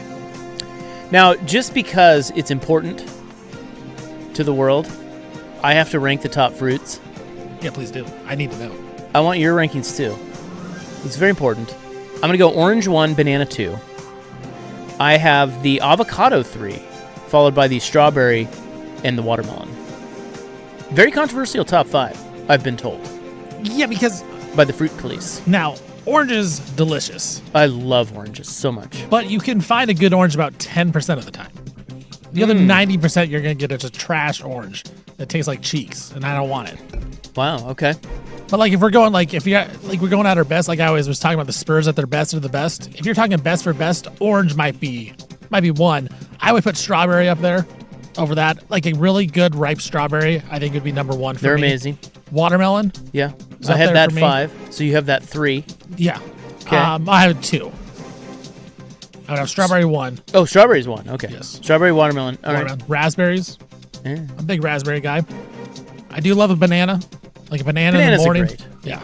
That'd be number 4. You can give me. Can I put like like little cuties? Can I put an orange cutie as 5? Sure. All right, I'll do that. Really? Yeah. That's a little off the wall too. Thank you. You don't like raspberries, huh? I do, but if we're power ranking fruits, the strawberry and the blueberry to me are both superior. See, that's why I like the raspberry because I can just grab a couple and pop them in. Yeah, you can do that with blueberries. Right, but they're just not as good. With the strawberry, you got to take the little thing off, but they are superior of all fruit. Now, is it weird that I love bananas but hate banana flavor? Isn't that weird? Like if you get banana flavor, anything. They're completely different. Yeah, right. I remember thinking because my son, he's the same way. He hates bananas, loves banana flavored stuff, but I love both. Someone here on the text line has added cantaloupe. I'm out on that. I'm out on that as well. well. The honeydew is nice though. It's nice melon. Nobody wants honeydew. What about tomatoes? No. Too much acid for me. It hurts my little tummy.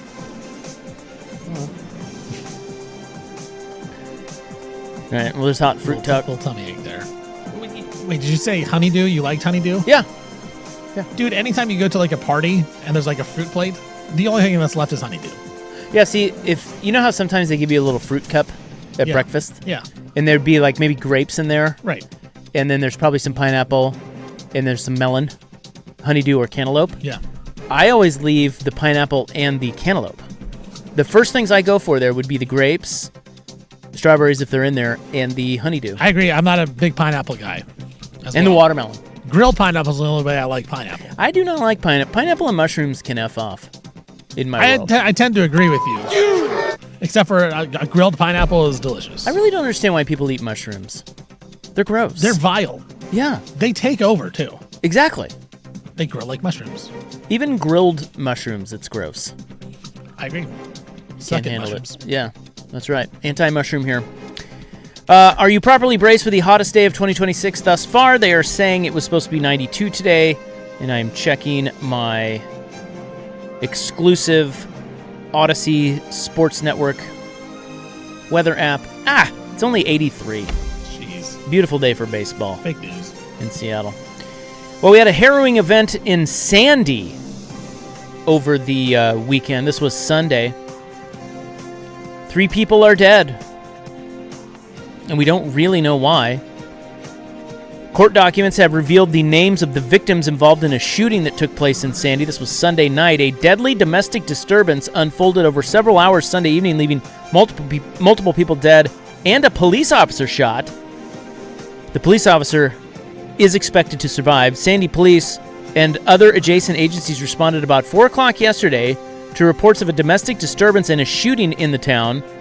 Authorities warned the area was not safe. They urged people to stay away. Residents nearby were told to lock their doors and remain inside as officers continued working the scene. Now, what would you do if that happened in Oak Grove?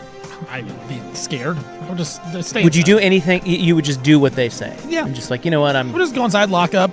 Yeah. Keep your eyes peeled for the perp. Yeah. Be on the alert for noises outside. Because we live on like a little private road type thing. So it's like if you can kind of tell what's going on in the neighborhood down the street if you if you listen carefully. By the way, no mention of apples anywhere in our fruit talk. And now it's by design. I think the apple is overrated. I agree. I agree. It's a very, very healthy. The skin it downgrades it so much. If you gave me apples with no skin on it, I'd be okay with them. But the skin really makes them vile. Vile. Around 9:30, police said during a press conference that several people had died and that an officer had been shot. Authorities did not provide the number of victims or release any names at the time. Now we know that there are 3 people. We don't know how they're related to the perp. By the way, the perp has been apprehended and was not killed.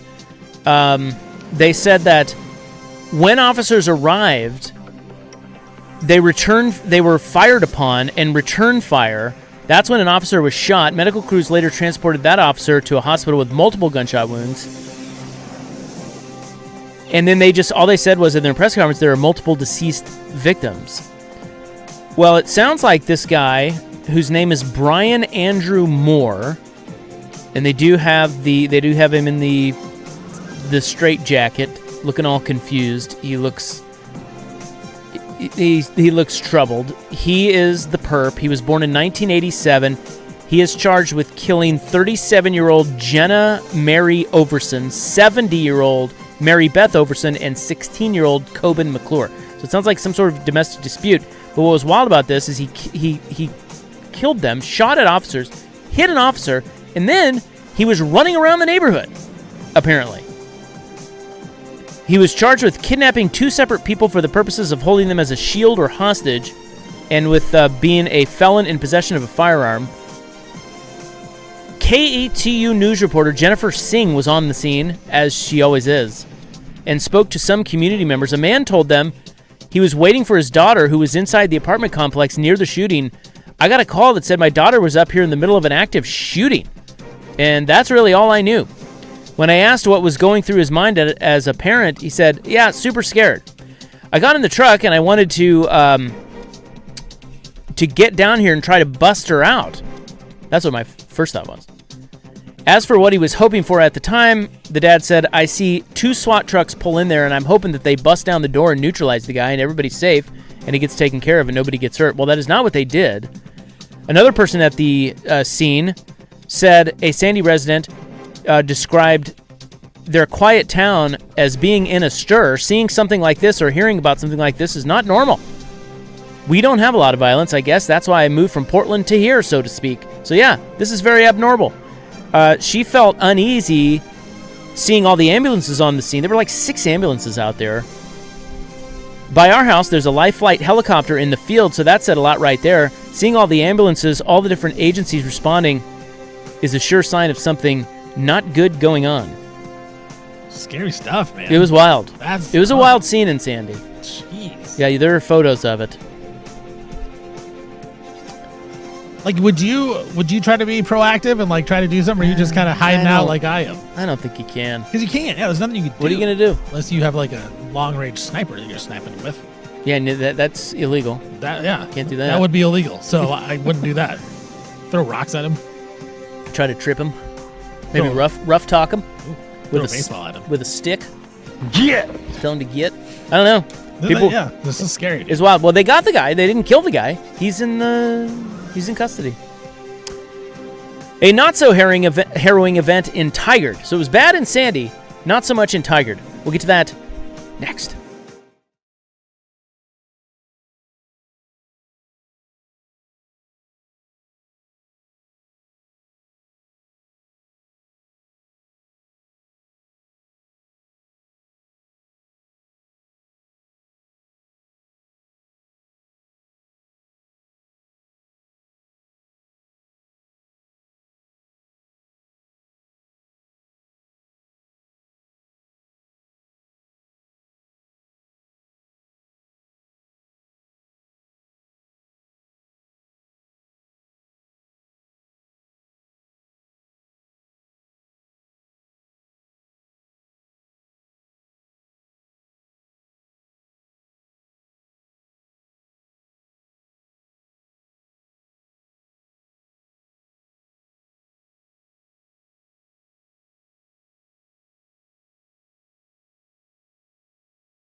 What? I'm fine.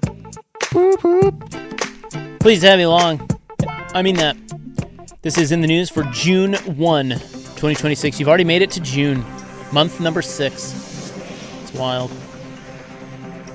Are you one of these people who says time flies as you get older? Yeah, every time. Man, flying by. Did you ever, when you were a kid, did they ever teach you about saying on the first of the month, when you wake up, the first word you say is rabbit, and then you have a good luck month? Never heard that in my life. Really? Yeah, I remember my elementary school teacher told us that. That's what we were supposed to say. Rabbit? Rabbit. Why? I don't know. They never explained it to us. But Is that in the Bible or something? I don't know. Sucker. They tried to teach us Bible stuff? I don't know. I asked Coach Vaughn, she didn't know it. Maybe I just dreaming. I don't know. Huh. It's weird what you remember from your childhood. Yeah. I remember I did it once and it didn't work. So. It did not work. No. You had a bad month? It wasn't memorable. All right. I'll try it July 1st. I already missed it this month. Where was I? Primetime Tigered. Now, Suk would love this story. A herd of 12 goats wandered into a parking lot of a Tigered business Sunday. Woo! They have been returned home, according to Tigered police. So while in Sandy, they were dealing with some real S. In Tigered, it was goats. They were found near the Unitas Credit Union on Southwest Durham Road and 76th Avenue early Sunday night, which prompted Tigered police to take to Facebook and ask the public if anyone was missing some livestock. According to Tigered police spokesperson Kelsey Anderson, the goats' adventure didn't last long. They were safely returned to their owner by around 7:45, just a few hours after the police reported them missing. They got big old horns. They're just grazing on the bark dust. So how'd they break out? I don't know. Doesn't say. Do goats do they bounce? Do they jump? They can. I think they can jump, can't they? I don't know. I don't know anything about animals. Because it's what you just have to leave a gate open, I guess, so they break out. Yeah, they probably just got through the gate. Maybe they had banking to do. Because I tell you what, I would love to see a group of goats just bound over a fence, just one after the other. A group of goat. A group of goat. What do they call a group of goat? A gaggle. Do they? Yeah, I don't know. Prattle? Oh. No, it's Brad Boxberger. What is a group? A group of goats. Goats called. Chat GPT. A flock, a tribe, a herd, a trip. I'll take trip. Most commonly, they call them a herd of goats. That makes sense. Yeah, I like that's good. Trip. A trip of goats? Trip of goats. Those trip of goats? I have a lot of questions about this next story. Portland police have arrested someone who stole an oil tank truck this morning and rammed several other vehicles with it, including police patrol cars, while trying to escape. Now, luckily, no one was hurt here. This was as you were waking up saying rabbit. At 7:20, someone stole an oil tank truck from Southeast 9th Avenue in Ankeny. First question, how does that happen? Would he just jump in and drive off, with the keys in it? How do you steal an oil tanker or tank truck? Yeah, because someone has to be in there. So you just jump how does up that there. happen? A tracking device in the vehicle led officers to Southeast 62nd Avenue and Tolman Street. The driver sped off in the truck when officers arrived. As police tried to apprehend the driver, the suspect rammed multiple Portland Police Bureau vehicles and civilian vehicles. Boy, I'd be so livid if my car got hit in that. God. And how does nothing... By some tweaker that just stole an oil exactly. truck? It's like something so stupid. And by the way, am I crazy to think that could have been very dangerous? Like something could have blown up in there? Well, yeah. What's in there? Gasoline? Isn't gasoline in there? Yeah, it seems flammable. Seems flammable. Seems very flammable. Some drug. You know he's on drugs. Totally. What other reason are you just stealing that for? Yeah, it's not the movies. Hey, what are you going to do with the gas? I don't know. What do you do with gas? Well, it's pretty expensive these days. Just hoard? Store it? Yeah, just hoard it underground. Yeah, pop it in your car. Start your own gas company. Michael Scott Gas Company. Tell you what, it's wild out there on these streets. You're right. I would be pissed. What is that? My car got hit by some tweaker that Oh my stole a truck. Just minding Just your own leave me business. out of it. Yeah, just don't hit my If car. you're gonna steal a truck, leave me out Be of a it. respectful perp. Right. Hit bad people's cars, not mine. Right. Hit the neighbor's car. Or hit those. Well, Meh. I don't want. Don't hit anything. Yeah. Just saying. Just drive it. That would just be really frustrating. Very frustrating. Now, how high could you get if a cannabis growing operation catches fire? I also have questions about this. This happened in Estacada. Sounds right. This was Saturday. Oh. There was a building in the Estacada Industrial Park that housed a marijuana growing operation, and it caught fire. So if this, now I'm no weed guy, but if this catches fire and the plume, like say, Whooshes it. yeah, like let's say the wind takes it and it hits like a playground or something, are all the kids getting high? Somebody think of the children. Nobody's thinking of the kids. Well, you know what I mean? Like, wouldn't you get really high from that? Or maybe not. I don't know. Yeah? Maybe? No? I mean, it's all weed burning up, right? Can you overburn weed? Well, you're asking the wrong fella. Me too. I don't know. Me But either. I think that's kind of scary. Like, if you have a plume of... I do feel like, though, they're not going to do these. The operations aren't right next to like a playground. No, I know. But where does the smoke go? I mean, the smoke goes in the air and travels around. Like, what if all of a sudden you're just sitting out on your back deck and your kids get high? You just get a whiff of it. Well, I would seem to be very concentrated smoke with so much weed down there. Maybe it's, what if your kid drops over and dies? Passes out? Yeah, they call the advocates. Jeez. Yeah, you got to call the advocates on that one. So I don't know what ended up happening here, although it was out in Estacada. So, a lot of wild stuff happening out that way. What is happening Estacada out and there? Sandy, like, Yeah. God. Seems like the Estacada one's a little bit better, though. Ooh, I have a good story for you tomorrow. I'm going to hold this one for Sook. There's a hot who's from Beaverton, and her dream is dead. What? That's right. I cannot wait. Wait till you hear what she did. How old is she? That's a tease. I don't know, early 20s. All the hots. Yeah. Just the hot age. Early 20s. Yeah, everybody's hot at that You know what? age. Having your dream broken early 20s, that's got to be heartbreaking. The dream is dead. Dang. So we'll get to that tomorrow. That is your In the News for June 1, 2026, brought to you by the Advocates Injury Attorneys at advocateslaw.com. Headlines are next.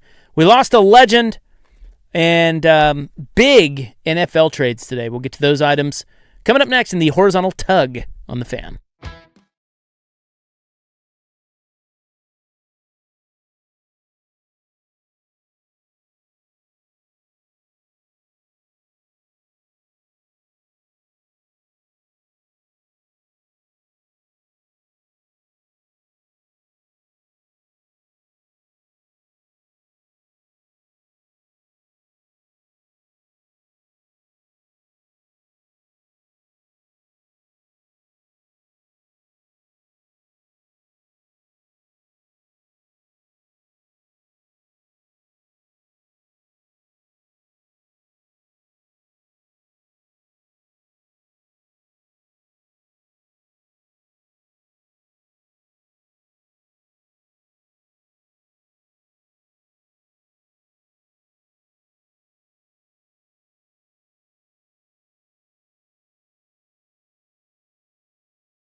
Now, from the George McCoy and Warren Allen Sports Desk, a Sports Center update on the Fan Sports Network, 105.1 FM and 1080 AM.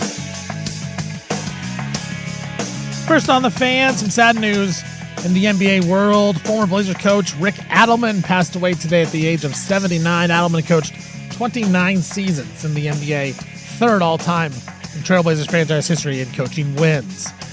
A couple of big-time trades in the NFL. Cleveland Browns, they are trading two-time NFL Defensive Player of the Year Myles Garrett to the Rams.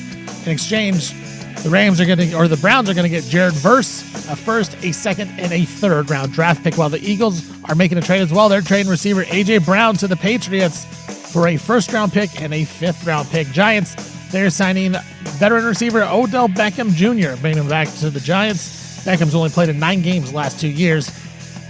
Quarterback Russell Wilson, he's going to head to CBS to be an analyst. He's going to replace Matt Ryan, who left CBS to return to the Falcons as part of their football operations. Warriors guard Steph Curry, he was a free agent in the shoe game, but now he has signed a 10-year contract with Chinese company Li Ning. And the Ducks beat the Beavers in the Eugene Regional on Sunday. They will now travel to Austin, Texas to take on the Longhorns in the Super Regional. I'm Stephen Vaughn from the George McCoy at Warren Allen Sports Desk. Don't call your mom. Call George McCoy at warrenallen.com.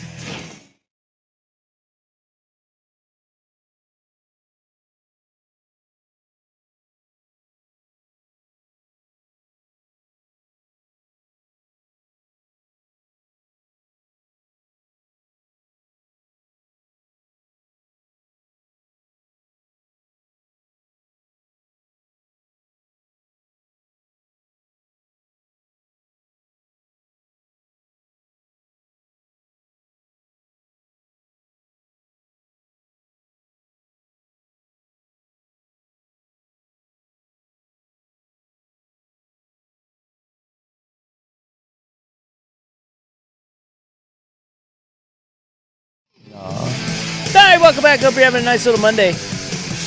One half of your sports bros here. I am Isaac. Hello.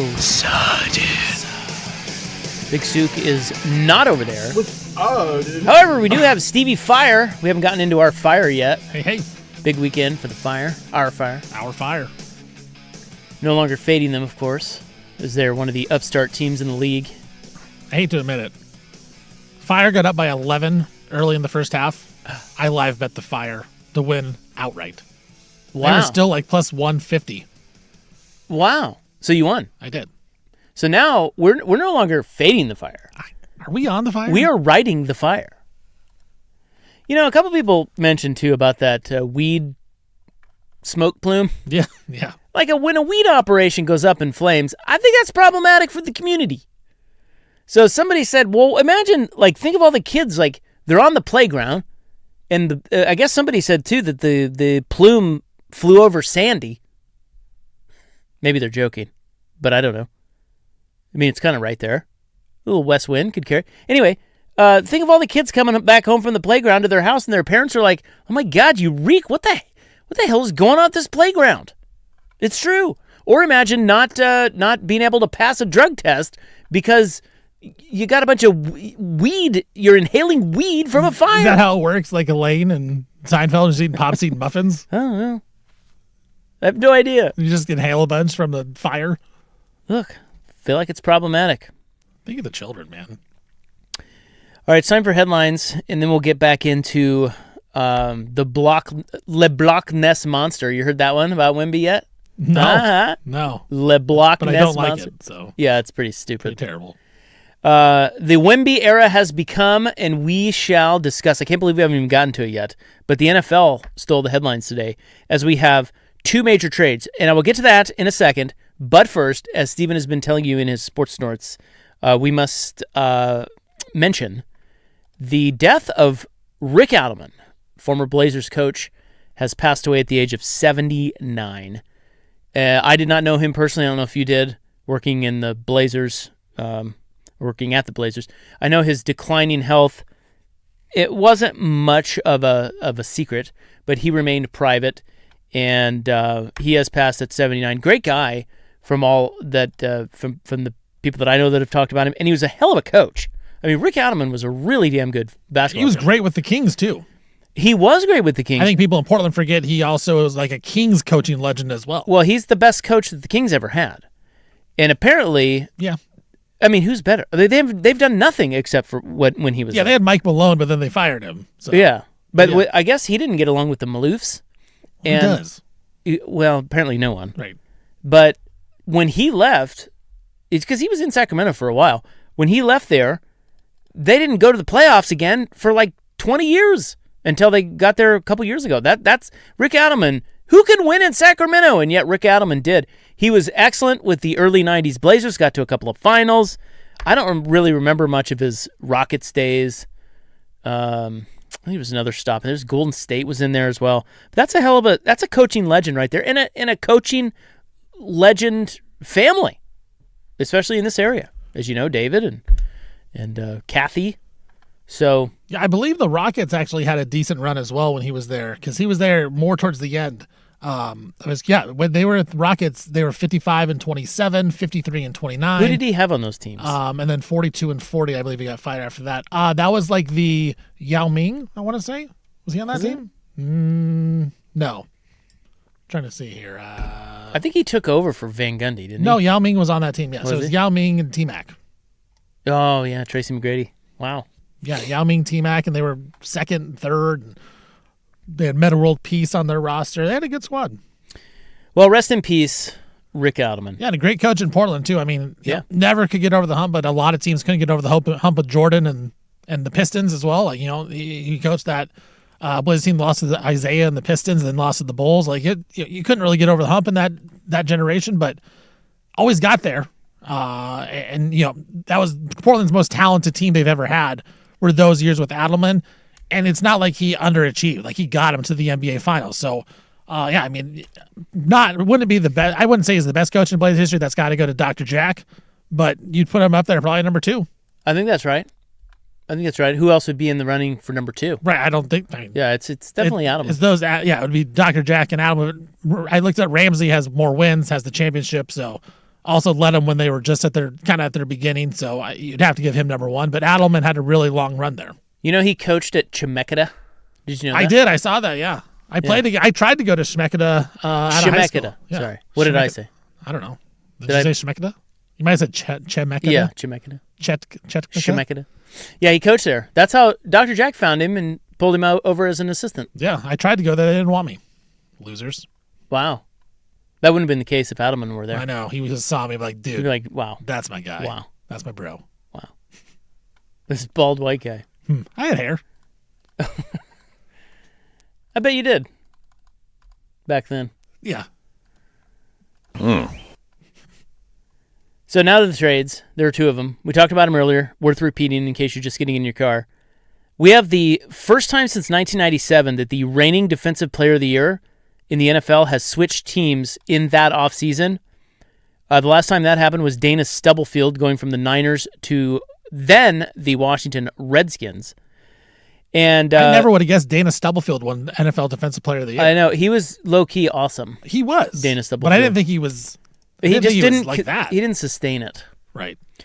And he's very troublesome human, it seemed like. But Myles Garrett, the reigning Defensive Player of the Year, has been traded to the Los Angeles Rams. So the Rams beef up. They are now the first team ever to field the reigning Defensive Player of the Year and the MVP on the same team. In return, the Browns get a pretty good haul. They get Jared Verse. They get a 2027 first, a 2028 second, and a 2029 third. All for Myles Garrett, who is 30. Now, he just broke the sack record. The guy's a beast. He's showing no signs of slowing down. But, of course, he will slow down. It's just another in a long line of the Rams just going for it in the final year or 2 of Matt Stafford. And, God, who can blame him? I love it. Dare I say a win-win for both teams? Like I think the Browns made off well as well in this trade. I think so too. Getting a first rounder, a second rounder, and a third rounder, and a young Pro Bowler, up and coming guy in Jared Verse. Like, I understand Myles Garrett's the best in the game, but there was always the kind of tension between the two sides, between him and the Browns. It seemed like, did he really want to be there? Or was he just doing it for the big time paycheck? Well, now you're going to get a legitimate Pro Bowler, get some draft picks. You add that with what they did a couple years ago, trading Travis Hunter for draft picks. I mean, the Browns are, once they figure out the quarterback situation, as you said, Isaac, like they got something cooking. Yeah, they can just find one. Which is, My God, easier said than done. They haven't found one in 35 years, but even the good one they got sucked. Right. Deshaun Watson. It's crazy. Yeah. But maybe with these picks they can do that. The Rams defense, they needed a little spice on defense after last season, fell a little short defensively. They have now added Myles Garrett, Trent McDuffie, and Jalen Watson, and only subtracted Verse. And by the way, you know what the rumor is? And I don't know if this is legit or not, but I don't care. You're reporting it. I'm going to report it to the people. The rumor is Aaron Donald has stayed in great shape, and because this is the last gasp for the Rams with Stafford and Garrett, so you didn't. He may come back. So I want you to imagine. I'll believe that when I see it. Totally. But I mean, he probably isn't. But he's not that old. I mean, no. Aaron, it's not that crazy to think. So Aaron Donald and Myles Garrett on the same team. Well, McVay can be like, look, you don't have to show up till regular season. You're going to play 20 snaps, 25 snaps a game. We're going to probably bump it up a little bit when we get to the postseason, but we'll get you in shape. Go after get the quarterback. I mean, yeah, you could do a lot worse than bringing in what, he's 34 probably? 35? He's 35. 35? You could do a lot worse than getting a 35-year-old Aaron Donald. And then Garrett, as I mentioned, is 30. He'll be 31 in December. But man, those Rams, you got to love them or hate them. One of the two. But they're spending draft capital. They get veteran studs. They fill in the holes with younger guys and cheaper guys, and they never fully reset. It's unbelievable how they've done it. It's absolutely unbelievable. A.J. Brown has also been traded. He goes, finally, leaving Philly. He will go to the Patriots, and Philly gets a 2028 first-round pick and a 2027 fifth. Wow. And this is another one where, as we spoke about earlier, you can see both sides of it. Look, I think A.J. Brown's a little overrated, but at the same time, I get his talent. He's a playmaker. They needed that.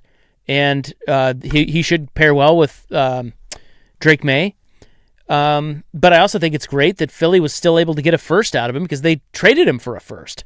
I mean, they basically just, got him for 3 or 4 years and get their first-round pick back. So, good move. Yeah, the Patriots needed the guy, right? They went out, they got Romeo Doubs in the offseason, but you needed a guy that had the caliber that A.J. Brown is. You had Stephon Diggs last year, but you saw him kind of wear out by the end of the year. So you go get Dobbs, you go get Brown, you give Drake May some more options. And I think Sukes talked about this as well. Like the Patriots got to continue to get better, especially in that division. Like it seems like they kind of had a really easy schedule last year. They historically was one of the easiest schedules of all time.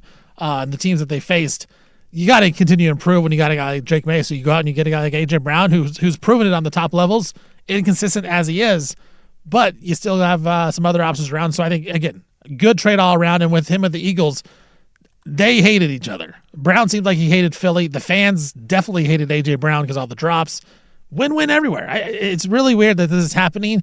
Usually NFL teams, there's at least one bonehead GM in every trade. It seemed like all 4 teams made off pretty well. Well, I would say this. I think of the 4 in these trades, Patriots, giving up a first for that guy, if he falls flat on his face, which he's fully capable of doing. True.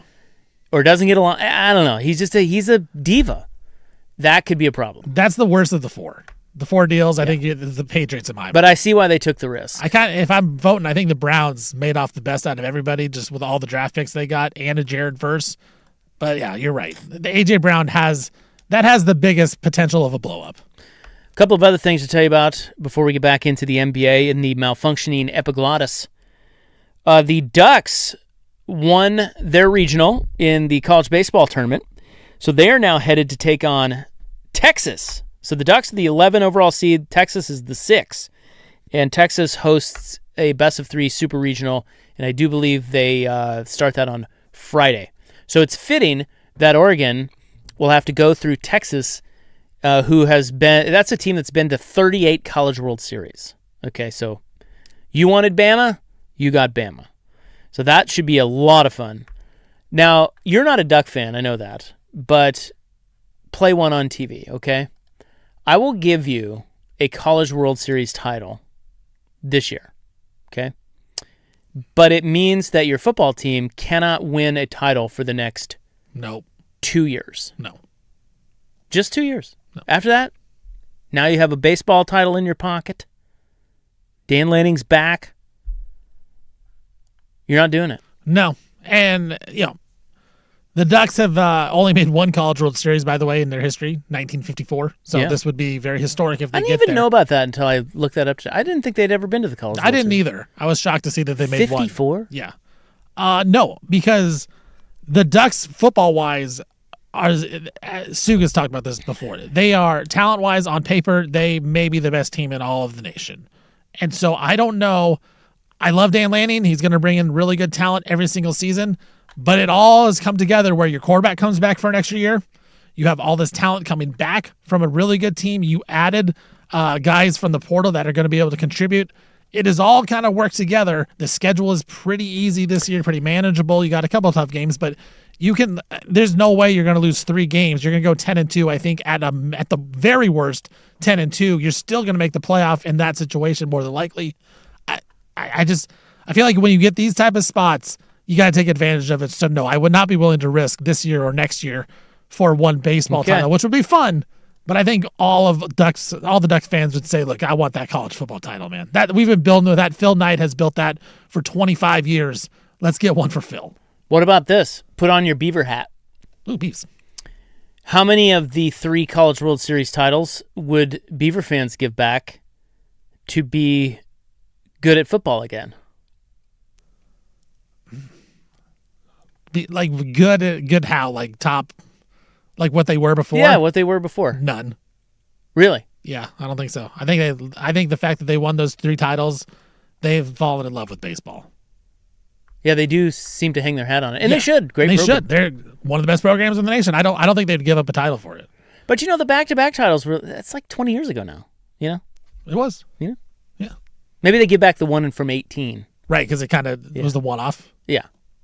I don't know. I don't think they do. I think they love their baseball, and I think they've kind of come to the conclusion of like, we're a baseball school now. Kind of like Kansas. Right. We're a baseball school now. Right. You guys are a baseball school. I saw them. Yeah. They're hitting home runs. We're in the Super Region. Tell you what, they got a good little look there. Well, you know what they've done? The jersey home field combo. Oh, you're talking about their okay. I don't know about their uniforms. Yeah. They look good. They do look good. I'd be very critical usually of Adidas stuff. But. Me too. I think they've done a good job with KU. Kansas is the biggest Adidas contract, so it better be good. They should, yeah. I mean, because they got a lot of pressure on them. They'll go to Nike in a heartbeat if you don't make them look good. Well, they should go to Nike. So you know what Kansas did? They went the JUCO route. They're not keeping up in the NIL world. They went and got a bunch of JUCO. There's a bunch of JUCOs in Kansas. They went and got all the big studs from the JUCOs, and now look at them. That's awesome. Excellent team. I love that. As a JUCO guy, I love that. Last thing I want to report to you is that Russell Wilson is finalizing a deal to become a CBS sports analyst. So he's going to be on the CBS pregame show with like Burleson and Cower and those guys. So he will be perfectly generic on TV, I would imagine. He'll be very much like Jason Garrett, basic and non-critical. But that's how bad the Jets situation is that he chose to go into TV over going to the Jets. He could have easily been the starting quarterback for the Jets, could he not? Hey, Seattle. Unbelievable. There is a 0% chance Russell Wilson's like awesome on TV, right? Yeah, 0, yeah. 0% chance. Correct. We all know what that's going to be. He might be okay. He might be fine. Yeah. But I'm not going to come away from any broadcast with Russell Wilson and be like, you know what? Really good. Good little broadcaster. God, he's good, yeah. Like, no chance. He's too fake. Yeah, it's either going to be really bad or just bad. Yeah, too contrived. Right. Like I said, I think he's going to be the CBS version of Jason Garrett. Very robotic. It's a great call. Yeah. Because that's how he was as a player. Yeah, exactly. And in the media. All right, let's get to it. Malfunctioning epiglottis coming up next. Wemby, the era has become.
Now, from the George McCoy and Warren Allen Sports Desk, a Sports Center update on the Fan Sports Network, 105.1 FM and 1080 AM.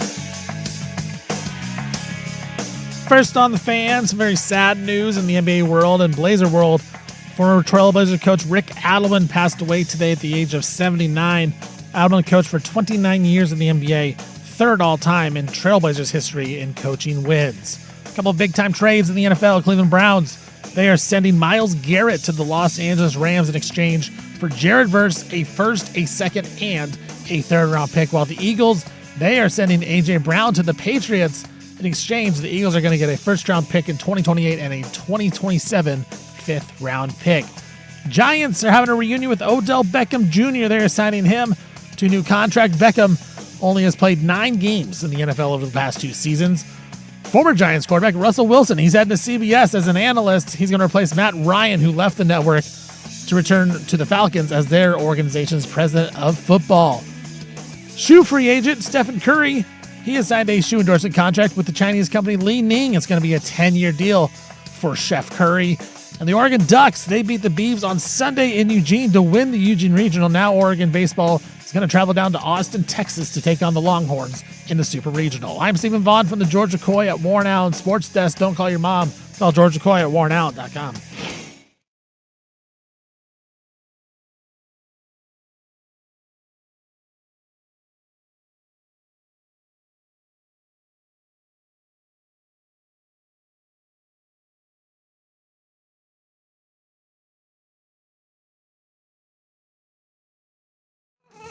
All right, now to the NBA. It's the moment you've all been waiting for. Myles Garrett.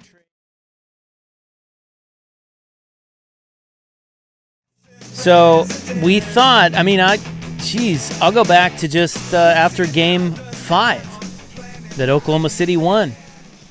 We came on the next day and we're like, Oklahoma City went up 3-2, and we're like, well, Spurs, you sometimes good little run. Yeah, good little run. It's over. You gotta go through the process, and they're just not ready yet. A little too young. Wemby's got to find do a better job of getting to the right spots on the court. Like, what is this team even? What are we even doing here?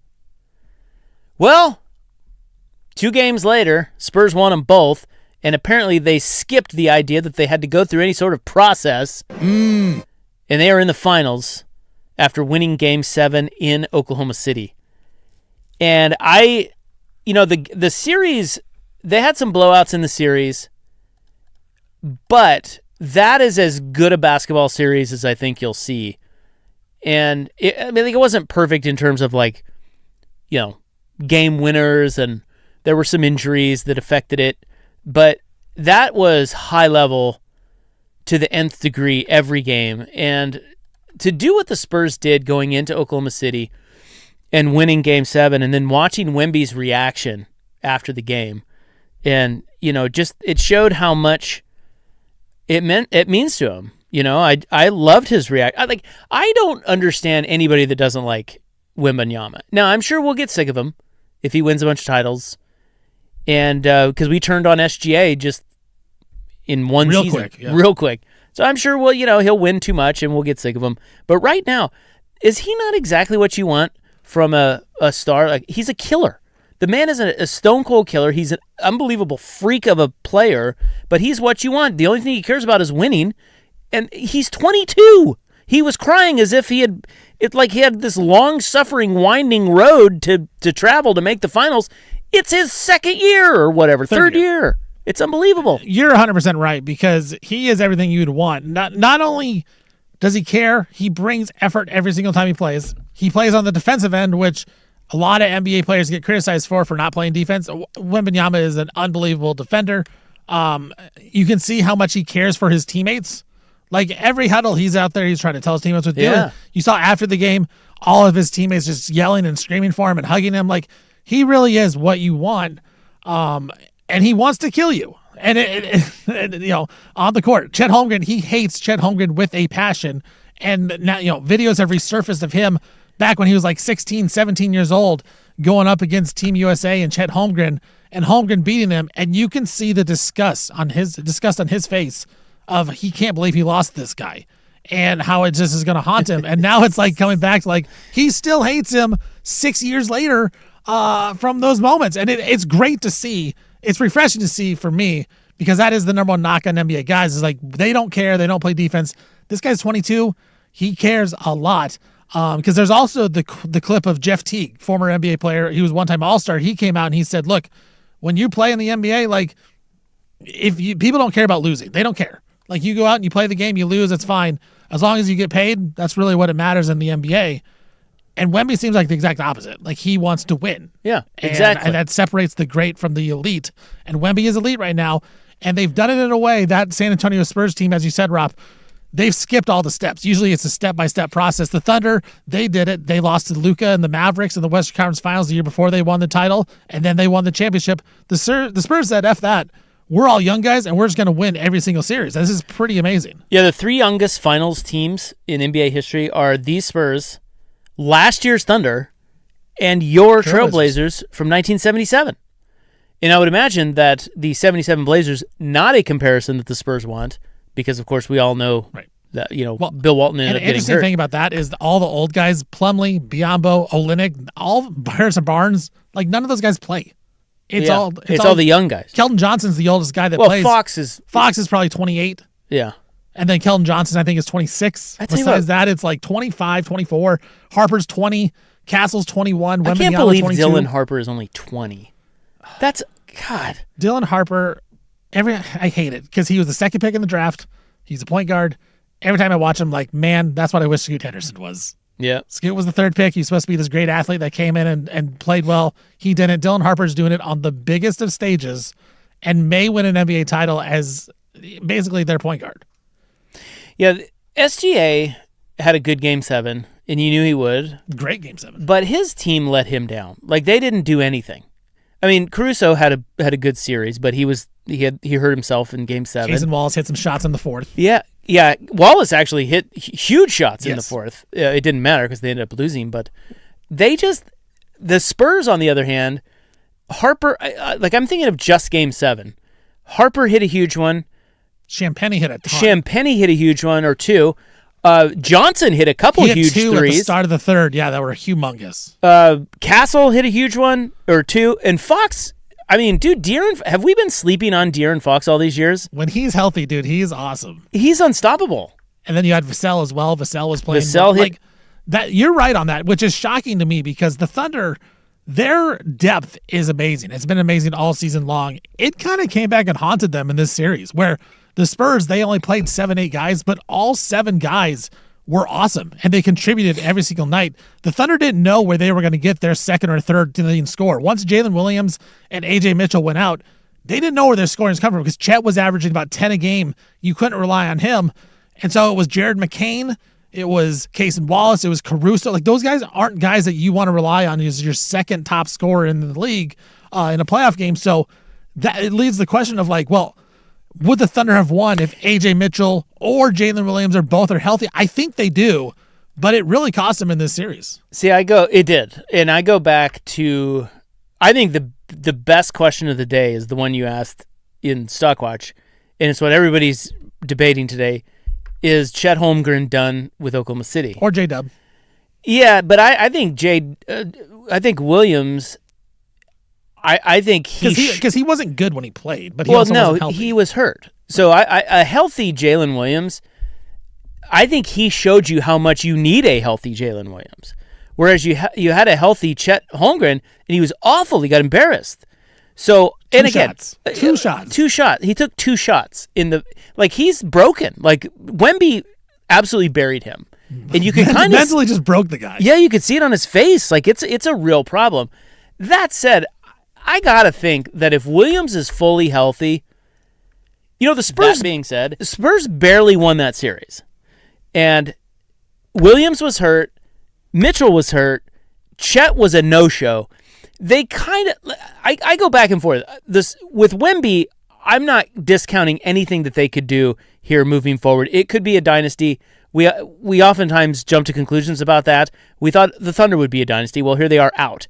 So I don't know, but having Wemby this young and already in the finals, it's it's pretty scary to think what the Spurs could do because they're going to keep adding to their young team. But I feel like Oklahoma City, they got to be careful not to overreact to this because those injuries were a huge deal. And the one guy that I think is really worthy of debate, and I would just love to be a fly on the wall when Sam Presti is sitting there talking to maybe Diagonalt or whoever else are his advisors in Oklahoma City about what they're going to do about Chet Holmgren. That I would so love to hear what they are saying. Because on one hand, Sam Presti's, dude, the guy's built, don't overreact. He's built a great team. You ran into a buzzsaw in Wemby. You're now better prepared to take him on.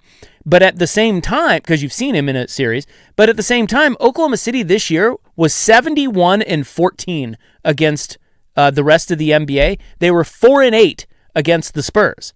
So do you have a Spurs problem?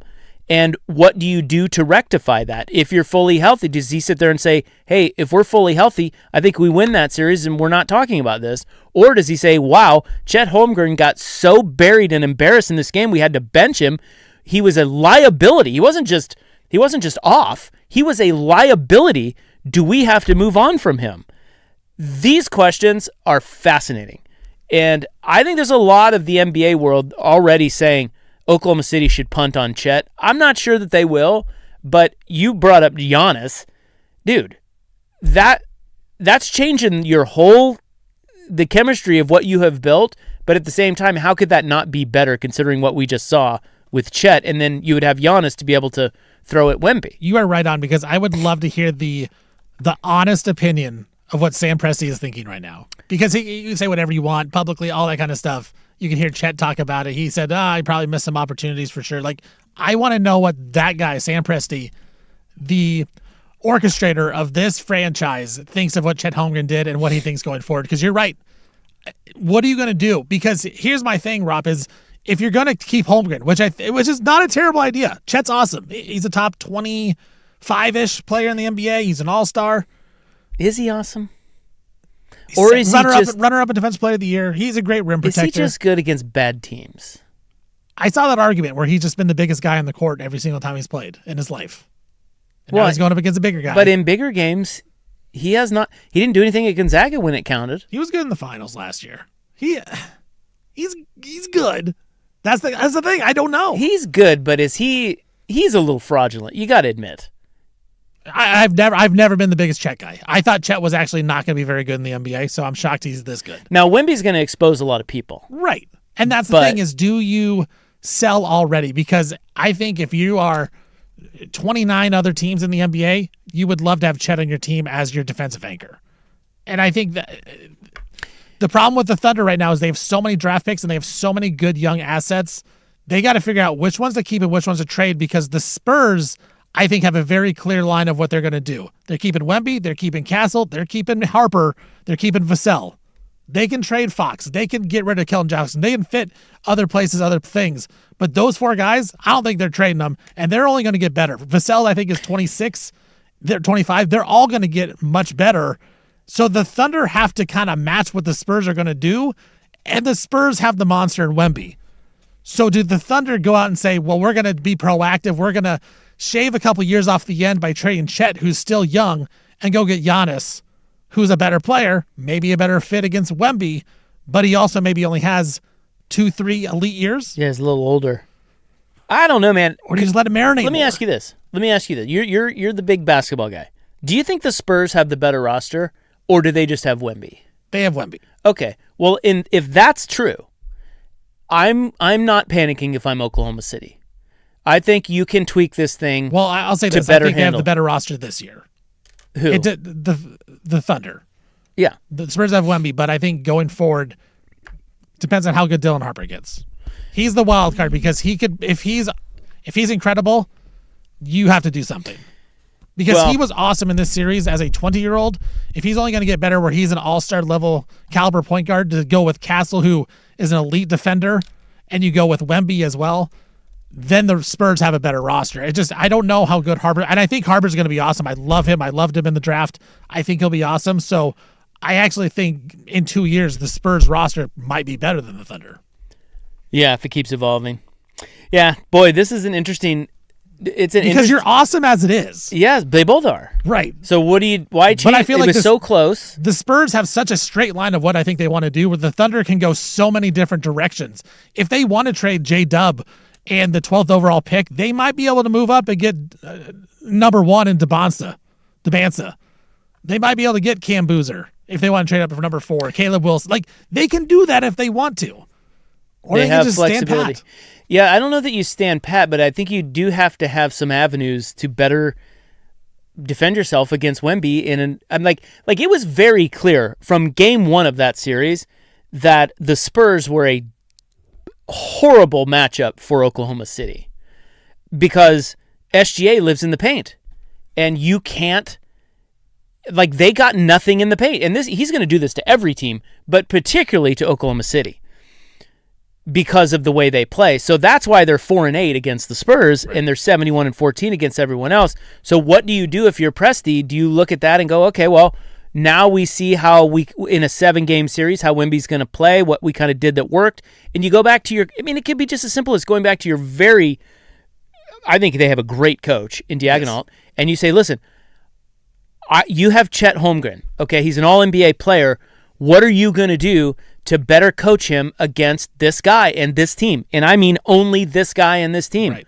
How do we do that? What adjustments do we make? Do we need different players, or is it all here? That conversation would be fascinating. Yeah, I think that you could go either way on that. And I could see Presti going either way on that. But I know the rest of the world is freaking out about how Chet got owned and he needs to be shipped out of town. I could see him shipping him out of town, but you're changing everything. You are. With Giannis. And like you said, he's a little older. I don't know, man. You've already built something nice with what you have. But I think the one thing we learned is Chet's not the number 2 option on offense. So whatever you're going to do, if you're going to rely on Chet in a big-time playoff game, you can't do that. And so you need to have either Jalen Williams healthy, or you need to have another offensive play if you're going to keep Chet. Yeah. You know the most memorable play of that game? Luke Cornett block. The Cornett block? That honestly, I'm not saying it won the game, but Wemby was out. He had 5 fouls. Yep. And OKC was going on. You could feel the crowd. Yep. And that block, dude, was incredible. It was happening. Right when Hartenstein stole the ball, we've seen that a million times from Oklahoma City where you're like, okay, here it goes. Here's a quick 7 points. Yep, here it comes. And Cornett comes out of nowhere, blocks the shot. Wemby checks back in. Game over, man. And they hit huge shots. Yeah. And I just loved the reaction from the bench when Cornett came out. Like, Cornett, just how happy he had to have been, man. Amazing. It was a good series. You know who else I thought? Give me a little, before we move on, I want to give a little love to Reggie Miller and Mike Tirico. I thought they were pretty good. Yeah. Jamal Crawford's a good little. Yeah. He's fine. He was fine. I'm not the biggest Reggie guy, so I like Jamal better than Reggie. I've never been a huge Reggie guy either, but I thought he had a good series, and I thought Tirico was fantastic. You could tell they were genuinely excited about what was going on. Yeah, it was good. The whole thing was good, and I can't wait to watch those two teams go at it again next year, because you're right, they're going to make moves. It's good stuff. All right, well, we've kind of already had our Chet Holmgren diss seggy, but we'll continue that. I also have a question about, like, if I'll pose it to you before we go to break so you can think about it. If you could channel any one player from the past or current, but probably from the past, star player, to challenge or combat Wemby, to put him on your team, who do you want? Because you could go a lot of different directions with that, of the type of player that you want. So we'll get to that and a few other weekend sports notes next on The Fan.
All right, well, we've dissed Chet Holmgren properly. Or maybe we didn't. Maybe we didn't diss him enough. He deserves a lot of criticism. We're talking about Wemby, the Spurs. We'll get to more of what we think of the finals tomorrow. We didn't even talk about that. Spurs haven't won the title. I mean, they beat Thunder, but they still got to get through the Knicks, so we'll talk about that a little bit more tomorrow. If you could, so I asked you this question before the break. If you could channel one player from history to combat Wemby, what archetype of player do you want? I almost feel like if I'm trying to guard Wemby, I almost want kind of like the Thunder did. The Thunder, they put Caruso on him a lot. Smaller, scrappier The Blazers guy. put Drew Holiday on him. Yep. I want Rodman. Oh, nice. I want Dennis Rodman on him. And then I want a guy, if you're just the Thunder, you have Chet as your rim protector in the background. That's what I want. I want a guy that is going to be all up in your kitchen. A Meta World Peace would be the other one. Rodman was my first thought was, dude, that guy would irritate Wemby so much. And we saw Wemby get frustrated in the Timberwolves series with those guys just hitting him the entire time. I would love to see a guy like Rodman or Meta World Peace. Dude, you're so right about Artest. Ron Artest. Oh, my God. Elbowing him and punching him. Yes. The entire time just to see what Wemby does. And then you kind of have your rim protector on the back end. Those are my first two thoughts was those two dudes. Because I thought Hakeem's like one of my favorite players of all time. I don't know that I want Hakeem on him.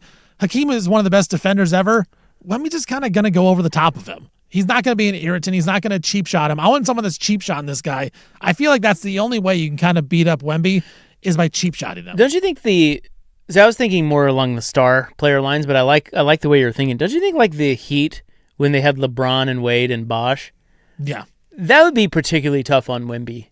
Those three specifically. Yeah. Because LeBron's a tank and gets to the rim and is strong enough to finish at the rim or at least get to the line. Yeah, he'd have some guys he would have some takes where it's like, oh, he's going one-on-one with Wemby. And Wemby would have to either foul out or, have to lay off at times. Like, you're not, you know what I mean? Like, it's one thing with SGA, but it's another when with LeBron coming downhill at you. And then you have Dwayne Wade creating shots in and out. And you have Bosh who had the length. To spread the court because he could shoot. And he could shoot too. Yeah, so I don't know. I think that team could. That's a good one. They could handle him. I just would love to see peak LeBron and peak Wemby. It's obviously we're not going to see it, but peak LeBron. So LeBron's main rival was Curry. Right. Right. Well, that would be the other one is peak Warriors. Yeah. Do you think? Yeah. Okay. So how would the peak Warriors do against? Because they were trying to spread you out. Like Wemby's guarding Draymond in that situation because Draymond's not shooting the basketball, he's looking to pass. Green to be pretty good on Wemby. Right, Draymond would be another good one. That might be the answer is peak Warriors because I don't know what Wemby does defensively because Golden State's looking to spread you out and just shoot threes. At that point, they weren't necessarily attacking the hoop. But isn't that kind of what Oklahoma City tried to do? Yeah, but that's because they had to because they were afraid to attack. Well, I don't think Golden State really wanted to attack. They wanted to shoot from deeper. Well, but doesn't that end up being the same thing? Like but Golden State was awesome. They had two best shooters maybe ever. Well, that's true. Well, sorry, Dame. Yeah, and how do you cover all those guys? Right. Yeah. Like I think it kind of it makes it so Wemby is less effective where he has to step out. Like because Wemby loves to stay in the paint, but if you get him up at the free throw line, you can still run around him. Like he is quick. He's not ultra quick where you can't get around him. We've seen guys get by him, and so but they're scared to finish though, right? He'll come from he's behind. So long. So it's just.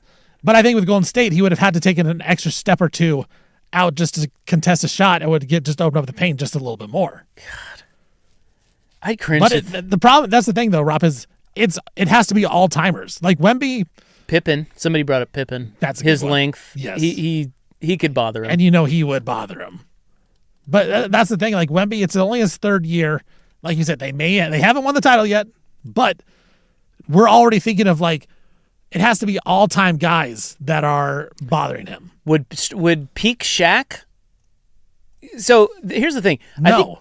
I think a lot of people are going to say about Shaq is like, oh, too flat-footed, too station. Dude, he was way better of an athlete. Magic Shaq was unbelievable athlete. Yeah, yes, more than people remember. I think he could be interesting. See, I think Wemby would have a problem with Shaq. Wemby couldn't guard Shaq. Shaq would beast him and would dunk on him. Right. Like Shaq would. You talk about people being afraid. Shaq would not be afraid to drop back step his ass and try down. to dunk him in the hoop. Yeah. And he would. He would be able to. Maybe there's your answer. Peak Shaq? Peak Shaq. With Kobe out there, too? Yeah. Man, it's good stuff. That is good stuff. How does Wemby get better? Like, what? I mean, I cringe to think. He's 22 years old. I cringe to think how he's even going to get better. What does he even need to do? Well, he's got to be a little stronger with the ball. He's because he's so long. Like he loses the ball sometimes. I feel like it's more like just quick decisions. There's a couple. I think it was in game 1 when they went to double overtime, where he at the end of the game, Chet blocks him on the one. He tried to drive. All he has to do is catch, face up, and take that 18-footer. I don't know that he's necessarily comfortable catching it with his back to the hoop, facing the hoop, and then just going straight up. I don't know that he's comfortable doing that yet. So I think it's more decisiveness, I think, out of him. I think he's still growing into his body, it seems like. And so it's like offensively, he's still learning to do that. He can shoot, obviously, but he needs to be a little stronger driving, finishing, and he probably will be.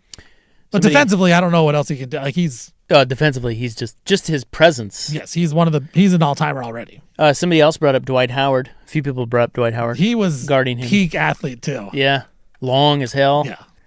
I don't know if he had the. Did he have the toughness? Yeah, that's what. I feel like Wemby dunked on him once, and Dwight's like, Would he Chet Holmgren Dwight Howard? He might actually. That's the thing is like, what would you do? Would you want to put a bigger guy on him, or do you want to go with my strategy, kind of going small? Well, and annoy him. I think it depends on who the bigger guy is. I mean, we saw Hartenstein. He did a good job. He was fine. He was better than Chet when we all thought it would be Chet. Right. So, because remember after game 1, we're all like, Hartenstein can't play in the series. Yeah. And it's like, no, he's awesome now. I have always, and this makes me old school, I have always liked physical big men. I think they're very useful for you. If nothing other than what Wemby does on the defensive end, he just his presence alters shots. And I've always thought that guy, he could be, and Hartenstein did end up being that guy. Like, he was very useful in that series. He was a very important part of the series, actually. So guys like that, and he has no offense, So except for you got to be physical. You got to beat him up. Yeah, so I would incline to go that way, but Diagonal's, I mean, obviously I'm no coach. Diagonal's one of the best coaches in the league, and he put Caruso on him. I think Jalen Williams plays him a lot too if he's healthy. 100%. So I think because there's not a lot of super physical guys anymore. Yeah. Where Caruso is physical. I love Caruso. I love him. He's so good, man. The whole league has a Wemby problem. Like, how do you play that guy? Because think back to the Blazers series. The Blazers tried to put like Drew Holiday. It doesn't work. And then they tried to put Klingon on him. That doesn't work. Like there's no good answer. No, you just have to try to make it difficult and make it hard on him. Make him frustrated. And piss him off. Yes. And you're so right about Ron Artest. That's the best one. Rodman and Artest. Oh, they would be so up in his kitchen. God. Relentless. And they would take it personally, too. Yes. They'd be just pissed at him the whole game. Relentless. All right. Well, that's all we have time for. I have other weekend sports here.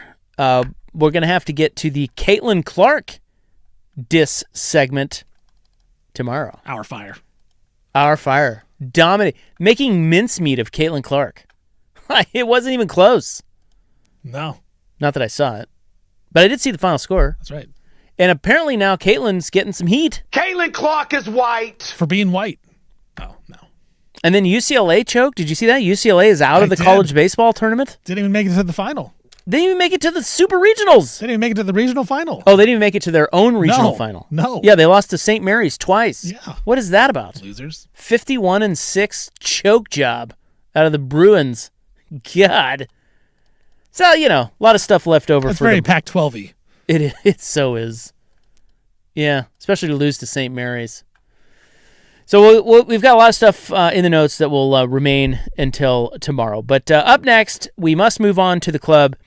Did you ever have to worry about your parents when you were playing sports? Like, being that parent, saying or doing something stupid? This is a question for you. I want the answer. You're being tight-lipped. No. You did, didn't you? No, I thought you were teasing. Do you have sports dad? Are you I thought you were teasing. No, I was asking. Oh, no, I never had to. Okay, I didn't either. And I'm thankful for that. But we're going to start there next.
Now, from the George McCoy and Warren Allen Sports Desk, a Sports Center update on the Fan Sports Network, 105.1 FM and 1080 AM.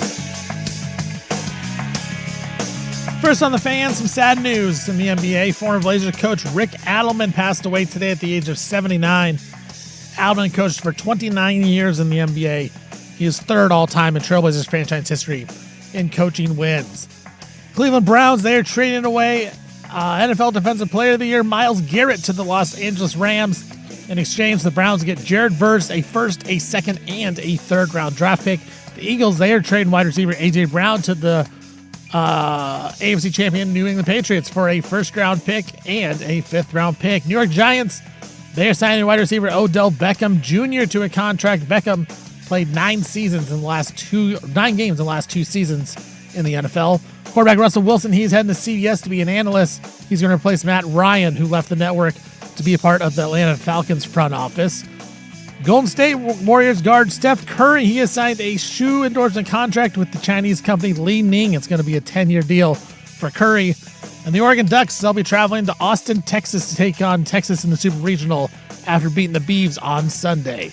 I'm Stephen Vaughn from the George McCoy at Warren Allen Sports Desk. Don't call your mom. Call George McCoy at warrenallen.com.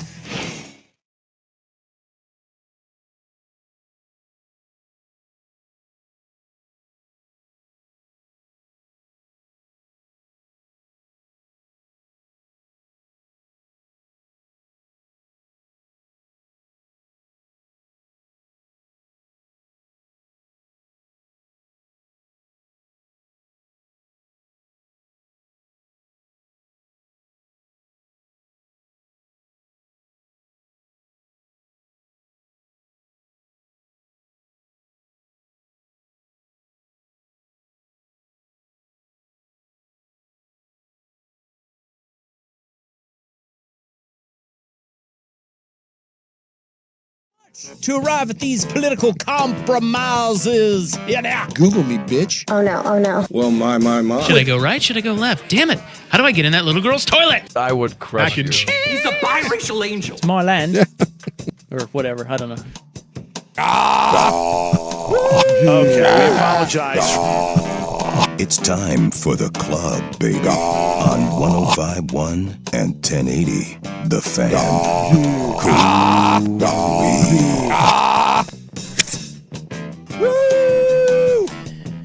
All right, we're missing the big fella, Mummy big fella. He's up in Seattle watching his Mets tonight, but he'll be back tomorrow on the show. I was asking you about sports parents because, and I did not have over-the-top sports parents. Of course, I know what you're thinking. You would think, well, you wouldn't admit it if you did. And that's probably true. I wouldn't want to call up my parents on my radio show. But they were great. They were great. They would show up to my games and just, kind of watch like a normal parent. My dad got tape thrown at him once by one of the players. Yeah, like had his wrist tape. Why? My dad was yelling at him or something from going. So to you halftime. did have a No, it was like when I was in high school. He's like, oh yeah, and he's like, that's what we do or something. He was just clapping, and the guy getting got cocky. Yeah, and he threw tape at him. Wow, that's the closest. So I call out my dad. So your dad was vocal in cheering for you? Yeah, he'd just be like clapping. He'd be like, yeah, let's go. That's what we do. Yeah, just like any good parent. Right. Wasn't directed at the kid, but it was it was as a kid who was walking to the locker room. He's clapping. Yeah, that's what we do. And that doesn't seem like a tape throwing worthy comment. That's what I thought. I don't know. Something tells me you may be holding back a little bit. Maybe you had a little wild dad. No. Well, my parents would always support me. They'd be at my, whether it be tennis or baseball, whatever. They'd be there. But they were quiet. I'm bringing this up because have you seen this Texas Tech softball dad guy, bro? Actually, have you seen Jason? Have you just seen softball parents in the crowd? Like, they're Is all softball crazy. the worst? They are crazy. I think baseball parents are probably the worst. Softball's probably right up there. As I've long said, I think that baseball, and perhaps this goes for softball too, baseball has a little trashy element to it. It does. I mean, New drop, by the way. I've always liked physical big men. Thank you. It's true. There's no lie in there. I've always liked physical big men. Big men.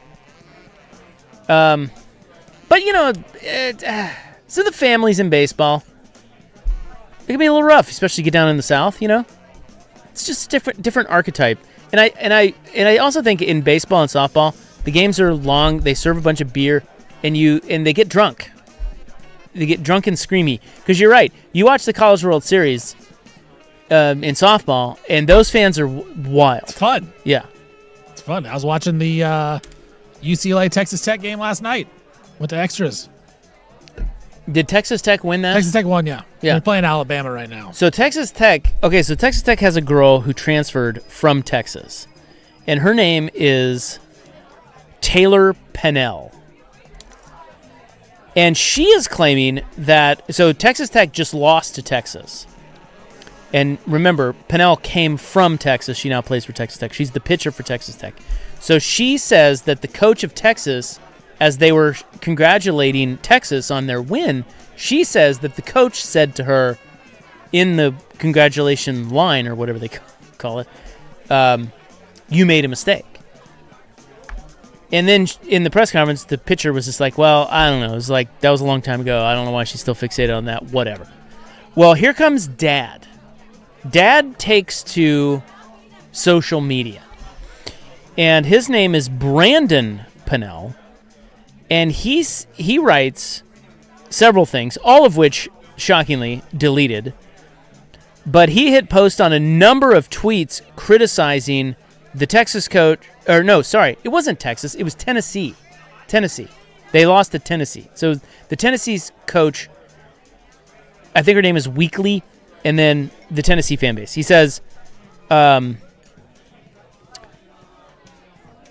first thing he tweeted was, at Karen Weekly was right that my kid made a mistake, and that was to play for her. Then he says, living rent-free in a weak fan base heads is the best feeling waking up this morning. Looks like I'm still winning. And he put a little trophy emoji. And by the way, they lost. So he said, lost on the field, but Tech is winning in life. And he's got Daffy Duck rolling around in a pile of money. He says, please tell me more about how much I bother you because I'm loving all the attention from fake people. I mean, fake accounts. Crying, laughing emoji. He says, if it's time for me to move on, it's been a good ride. And now it's time to count all the money my kid got. He tweeted that. Why are you talking about the money your kid got, you loser? Like, who are these people? Well, unfortunately, that's what College Sports is about now, is how much money you can get. Well, I know, but you don't have to brag about it. That's all they got. If you lose... The dad? I mean... So do you... Okay, so do you have a recollection of your worst sports parent moment? Not yours, just in your career. Because you played small college basketball. Yeah. I don't remember really anything. You don't have anything bad? No. Boy, you're lucky. I am. We had fights. I remember fights. I remember between parents. It wasn't parent. I remember high school kids got in fights, like the opposing schools did. They just walked over and fought. But parents, that was the old school way, dude. Well, one of the guys had like a little handheld camera. This is back in the day. This was my brother played. I wasn't even in the game. I was just like an 8th grader. The students had like a handheld camera. It was just like going around like the student section. And for some reason, our fans got mad about it. And we're like, oh, we're going to go punch him. So they just walked over and punched the guy in the face. And then a big brawl happened. Just because the guy had a camera. Then we were on opposite sides of the court. He had to walk across the court to do it. No, like, I mean, I remember there were like fights and arguments. There were arguments after baseball games that I had when I was little. But it was never my parents. But I remember like they would just talk. Like, parents would come up to the coaches and just yell at them for not playing their kid. But that was about it. Nothing really crazy ever for me. I remember there was one guy who was just a raging alcoholic, like sad. Right. Alcoholism. The sad kind. Yeah. Yes, the sad kind. He would show up. They're devout alcoholics. And his kid was terrible. Like his kid, I don't even know why he played. He was, that kid that just hit 9th and just. What is that? Why is he even out here? He loves it. And his dad would show up, and if he was housed, Oh, my God. And the yelling at the kid. Like, I just remember him yelling at his kid and yelling at the umpire. He was just belligerent. And nobody did anything. Back then. That was back when, Well, now we would that's just pull their out a camera, business. Yeah, now you're probably going to jail. You're being shamed on social media, that's for sure. Easy, Tiger. Yeah, somebody said between this guy and the Jason Williams stuff. Did you see that? The old white chocolate? Yeah. He's got a daughter that plays for, I think, Texas Tech, doesn't he? Or no, Florida. I think she plays at Florida? I can't remember. I thought she played at Tech and they were going against Florida. I don't know. One of the two. But that might be right. He's all getting into it with players and Kendrick Perkins. Yes. He was trying to fight a whole AAU team. And he's back on the air today, I saw. Idiot. I guess we just don't care about these kinds of things. I don't know. I will say this about softball, College World Series softball. There is no sport, like fringe sport, that ropes me in more than college softball. Well, it happens every year. I love it. The NCAA baseball tournament's been great too. Yeah, is that? I guess it's fringe. But yeah, the College World Series wants baseball. That's awesome. The softball and the baseball. I almost put that in Stockwatch. Is that better than the basketball tournament now? But no. But there's a lot more upsets. It grabs me. It does. We were talking about UCLA. Like I was watching the Oregon State game on Sunday, and then at night I was just flipping around, making sure I was watching. And the softball. You're right. The softball one though, for sure. When you get down to the final, the final 8 or whatever it is. You start watching that, and it is intense, man. UCLA had a great comeback. It was intense last night. The Tech, it's a good sport to watch, and the field's small, so it's like I don't know. It creates excitement. Yeah, I don't understand the whole chanting and yelling and screaming for every pitch. Yeah, well, I don't get that. It's just tradition. I know. I don't get it. Would you call that off, Coach? No. Like if you're the coach of the team, I mean. You No, gotta have the every softball enthusiasm. team does it. It's a way to keep them all engaged. But why don't they do it in baseball then? Well, I hate to say this, but I think it's kind of a girls' sports thing, isn't it? Say it. Well, I just did. I mean, isn't it? Like, I guess we chat. They would always say. I remember in Little League, they would be like, come on, let's hear some chat. Hey, buddy. Let's go 1-9. Let's go now. Yeah, but it's not like. But softball, it's a little bit more choreographed. Yeah, we were at togetherness on Monday on Memorial Day. We had the day off, but Central Catholic was playing softball playoffs. Big game, huge game. Coach Vaughn, one of our best friends, is the head softball coach. So we went to the game. They're like yelling and screaming and banging on the fence on every pitch. The ump had to tell everyone to calm down. Yeah, it's very loud. It starts. Well, I just know this from my nieces, who are 12 and 9. I went to some of their games recently, or this last year. And yeah, it starts very young. They have them yelling and screaming in the dugouts, and it's all just like choreographed chants too. They're doing roll call. I think it's also fun for the girls. It is cool. I mean, I feel like guys are too cool to do something. I know like I would hate it. I'm pretty sure Suk would hate it. Oh, Suk would despise it. He would. He would tear it apart. But I think with girls, especially if it starts young, they're used to doing it, and they kind of like it. I do like the baseball yell though. Hey, come on now, there we go. Hit it. Come on, get it up. Have a good eye now. Good eye now. Good eye now. Good eye now. 2-3. Let's go. Got 2 outs. Have a going 2. I do love a good baseball yell. Somebody texts, is Texas Tech going to be the new Oregon in terms of hateability? And by the way, dude, they're everywhere. This comes from a Husky fan, so I don't think Oregon is all that hateable, but they are to him. But Texas I think they Tech, are to a lot of people in the nation, though. The Ducks are? Yeah. Really? Because everyone just thinks they buy everything. Well, they do think that, and that's fine. Do. But they're also not obnoxious, I don't think, yet. I don't think they're obnoxious. Not yet.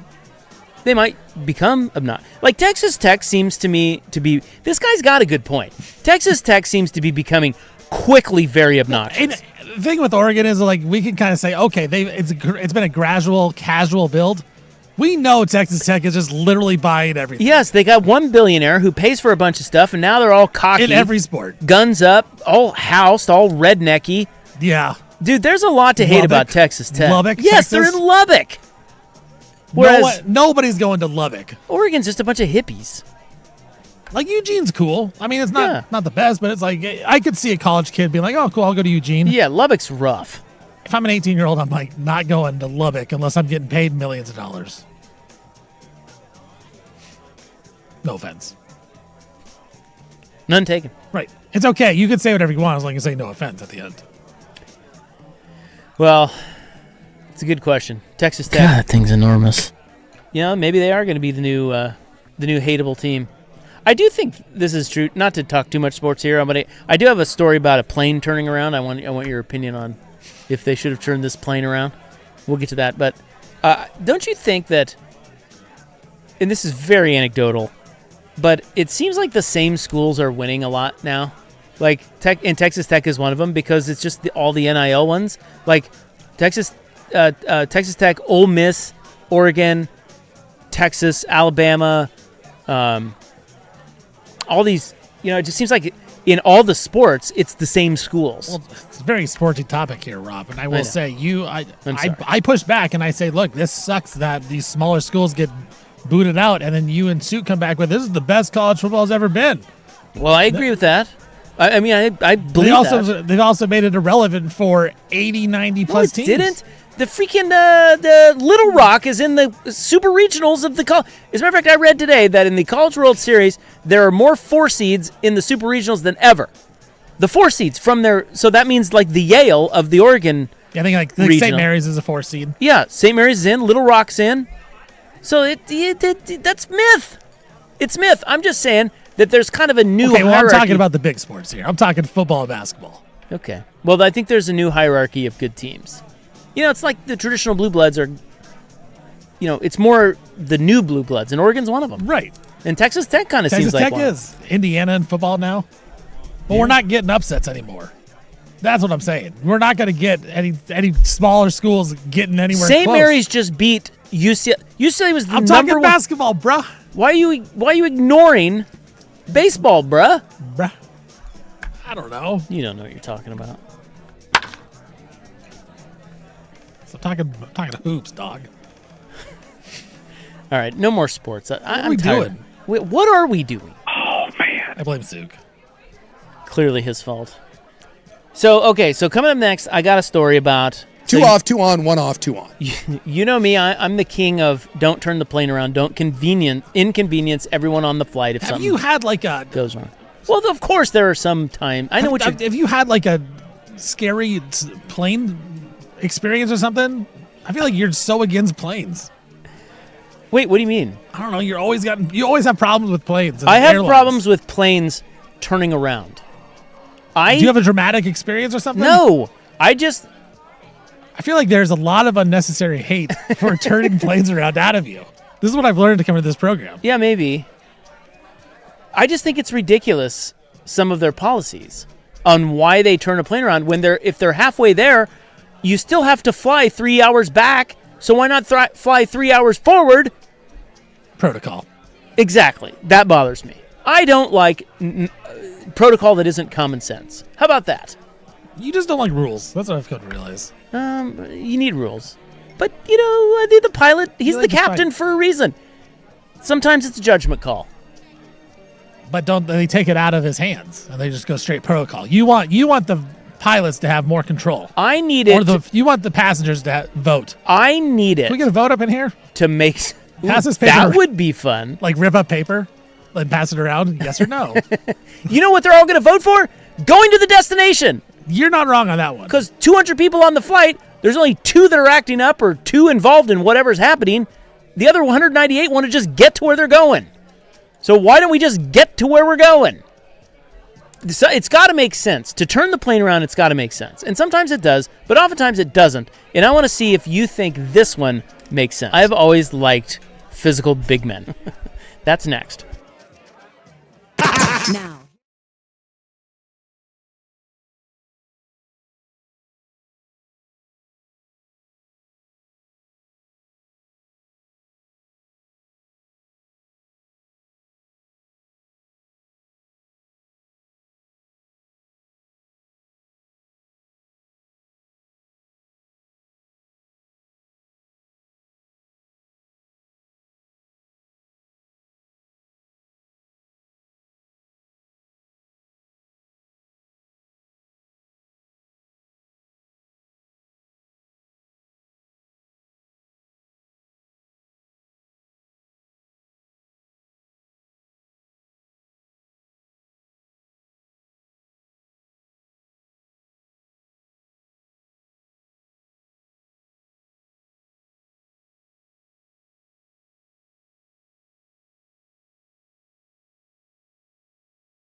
Now, from the George McCoy and Warren Allen Sports Desk, a Sports Center update on the Fan Sports Network, 105.1 FM and 1080 AM. First on this fan, very sad news in the NBA as former Blazers coach Rick Adelman passed away today at the age of 79. Adelman coached for 29 seasons in the NBA, third all-time in Blazers franchise history in coaching wins. Cleveland Browns, they're trading two-time NFL Defensive Player of the Year Myles Garrett to the Rams. In exchange, the Rams are sending Pro Bowl pass rusher Jared Verse, a first, a second, and a third-round pick over to Cleveland. The Eagles, they are trading wide receiver A.J. Brown to the Patriots for a first-round pick in 2028 and then a 2027 fifth-round pick. Giants, they're adding wide receiver Odell Beckham Jr. back into the fold, adding him to the roster. Beckham, he's only played 9 games the last 2 seasons. While their former quarterback, Russell Wilson, he's heading to CBS to be an analyst. He's going to replace Matt Ryan, who left to be part of the Falcons front office. Free agent shoe man Steph Curry of the Golden State Warriors, he has signed a shoe endorsement contract with the Chinese company Li Ning. It's going to be a 10-year deal on that one. And the Ducks, they're getting ready for the Super Regionals against the Texas Longhorns after they beat the Beavs on Sunday in the Eugene Regional. I'm Stephen Vaughn from the George McCoy at Warren Allen Sports Desk. Don't call your mom. Call George McCoy at WarrenAllen.com.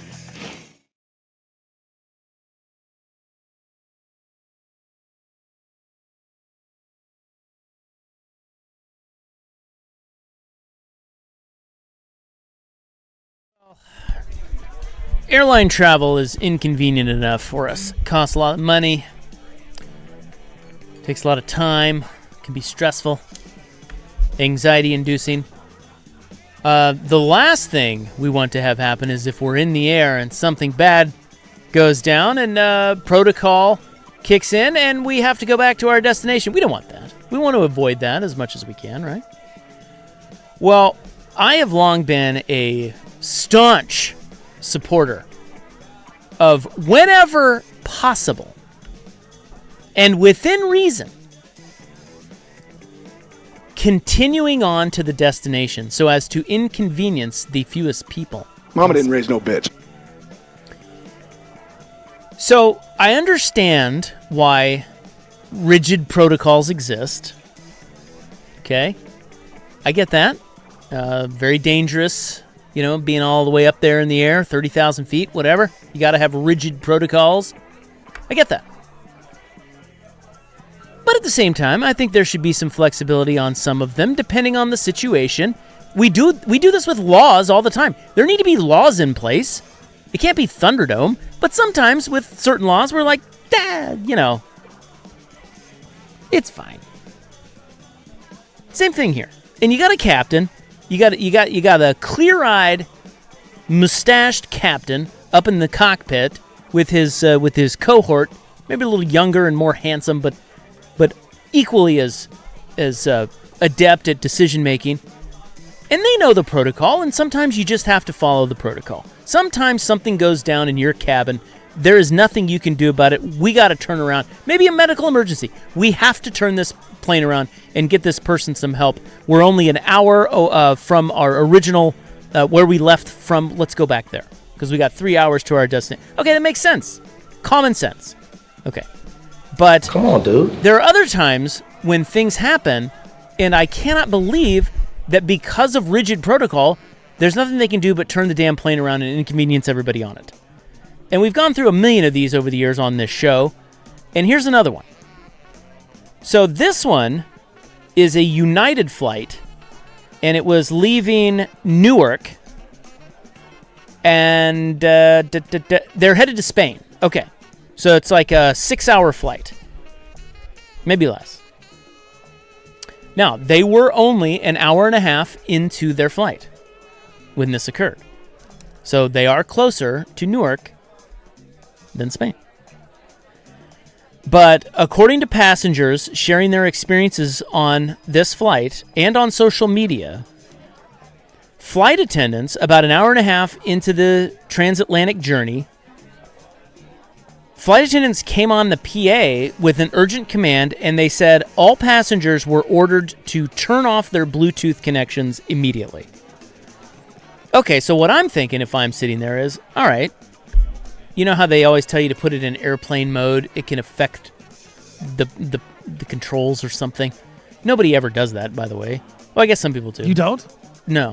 Whoa. Well, I mean, I will sometimes. Hot take. The only time I will is if I know I'm not going to use my phone. Otherwise, you know. Although now you can put it in airplane mode and get Wi-Fi. You know.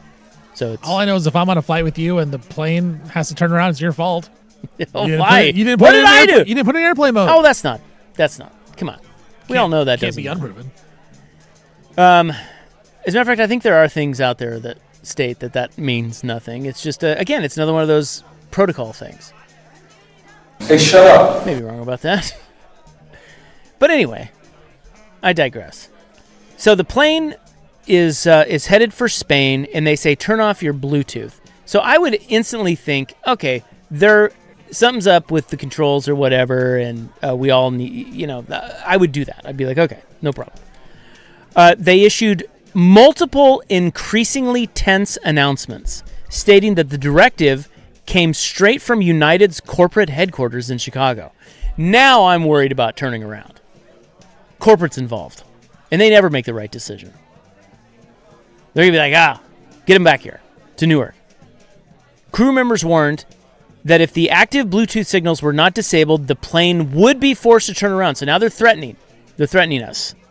So I'm definitely turning it off. I'm not messing with this. I don't want to turn around. I want to get to Spain. You know how cool Spain is? Spain's amazing. You know how crappy Newark is? Come on. So they repeated the instructions multiple times, eventually giving a final 1-minute warning. They said, one individual has done something with Bluetooth that is threatening to the safety of the flight.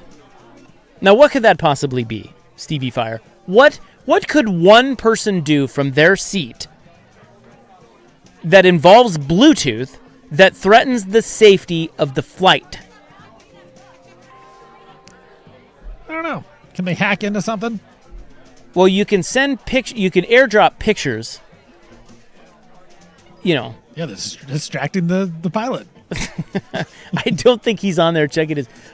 You don't know that. You can airdrop threatening material. So that's I need to see dong. No dong, no dice. Or no dong, no believe. Believe. I don't see dong out here. We're turning this plane right around. Boy, wouldn't that be? What if he demands? What if he demands it and no one on the flight does it? But he's like, we are not going to Spain unless someone sends me a dong pic right now. Would you do it? I think I got to do that. What do I care? Do you do it right there at the seat, or you go to the bathroom to do it? I think you do it right there at the seat. Just whip it out? You don't want him. Well, yeah, you don't want him turning around. Maybe under a blanket. Yeah. You don't want him turning the flight. Cover this up for me. Thanks. I don't think I would. I think you got to do it. I don't think I would. Nobody on the flight. The guy says, need a dong pic? And everyone at the same time is like, I will not do it. Yeah. And it's up to me. Yeah. I might be okay. Maybe in that case, I'm a hero. We're going back to Newark, dude. Maybe in that case, I'm a hero. Yeah. I pull it out. You satisfy the captain, and we all move on. Put him in! So they repeat the instructions multiple times, and they get back on there, and they say that 2 active Bluetooth devices are still on. And so because of that, who are these jerks? They asked you to turn it all off, or they threatened to turn the plane around. What are you doing? Turn it off! Sorry, I had to sneeze. So they said that they could not risk continuing across the ocean with an unresolved threat.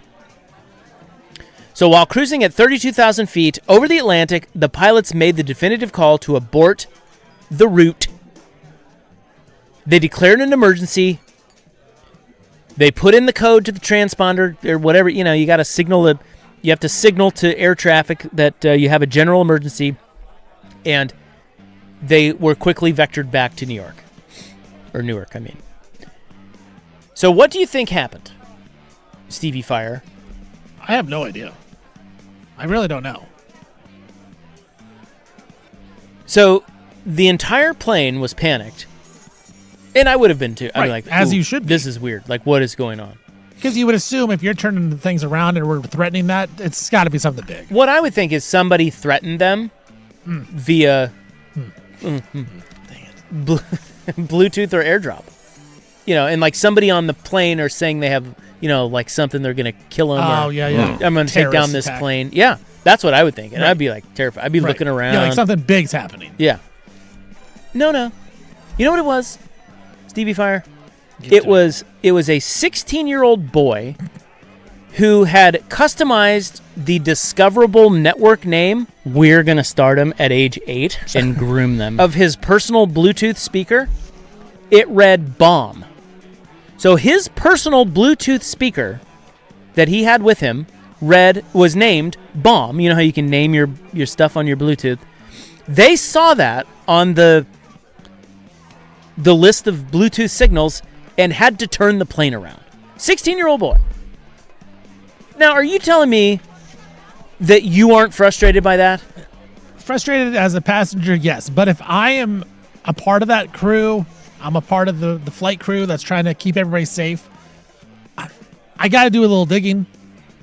You can't risk it. You can't risk anything that has to do with bombs and planes. No, you can't. I guess the question here becomes, and you're right about that. This is where I mean, protocol. Right. Protocol is protocol when it comes to bomb. However, if you have determined that this is a 16-year-old boy who has named his Bluetooth speaker bomb, and you know this, and you still turn around? Did they know that before they turned around? This is the question. Yeah, we need more. We don't answers. Know. And I'm guessing they didn't. Because I'm with you. If you know that's what it is, no. There's no way that we're going to turn this thing around.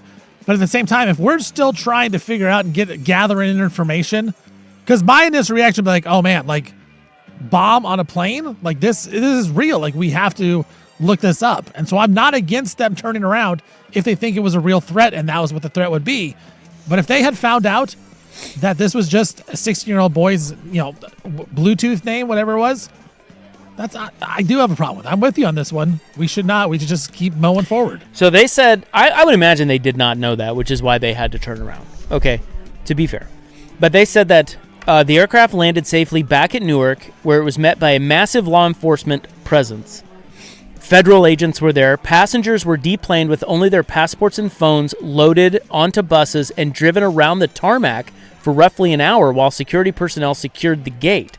To ensure the offending device hadn't been discarded or passed off, all passengers were required to clear TSA airport security a second time while the aircraft and checked luggage underwent a thorough sweep.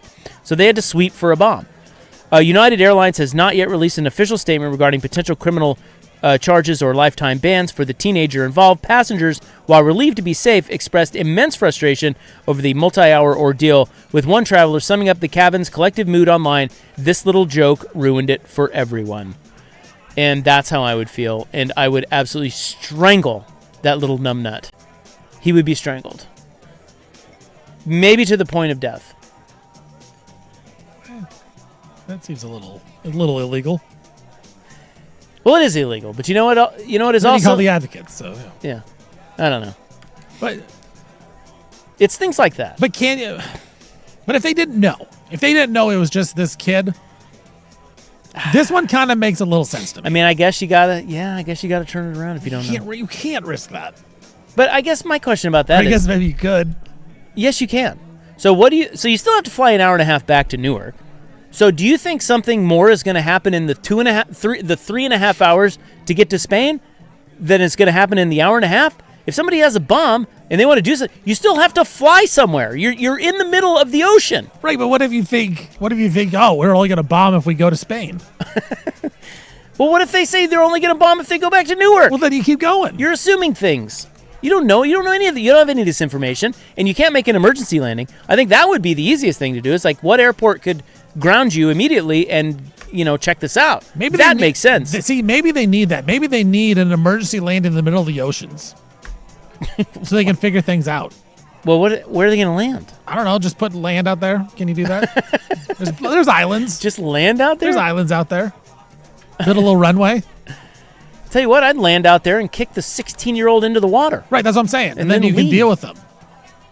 They need little runways out in the ocean so you can just check out emergency landing. Yeah, emergency landing. That way you can continue going. Then you can really get the information. If it meant me getting to Spain faster, I'm all for it. Right. I don't know, man. This is a tough one. You can't be messing with bombs on planes. Yeah, But at the same time, like, you're right. Why didn't they just go to Spain then? You can check it out there. It's longer to get to Spain. So I guess that's it. I wonder if they were on the other half of it, if they were closer to Spain, had they kept going. Exactly. And this is what ends up happening is oftentimes they still turn around and go back to their original and then destination. I would have a problem. Yeah. Yeah, so it does matter where they are in the flight, in this particular case. Right. Now, if some guy's having a heart attack, look, let's say some guy's having a heart attack, and you're in the Atlantic Ocean, you're 3 hours from Newark, you're 3.5 hours from Spain. Do we really got to go all the way back to Newark? It's a half hour. You know? I mean, the guy's probably toast anyway. Bye, bitch. 3 hours, 3.5 hours, what's the difference? See, this is what I mean. You got to have at some point the captain has to be a man or a woman and step up and be the boss of that plane and say, you know what, protocol says this, but in this situation with the information that I have, I am going to continue to the destination. Be a leader, damn it. Be a leader. I don't need no followers. Well, that sets him up for major lawsuits, but... Right. This pilot went rogue. Yeah. He broke every policy and just kept going forward. But that's what the passengers wanted. Yeah, and somebody else says, if someone actually had a bomb, are they going to trigger... And are they going to name it bomb on Bluetooth? Like, what? Hey, some criminals are pretty stupid. I think we've come to that realization. And by the way, could they not have done this? Could they, and the story doesn't say, could they not have asked, could anyone who, or maybe gone around, I guess you wouldn't want to you can't alarm the cabin, that, anyone. Excuse me, does anyone have a name Bomb on the plane?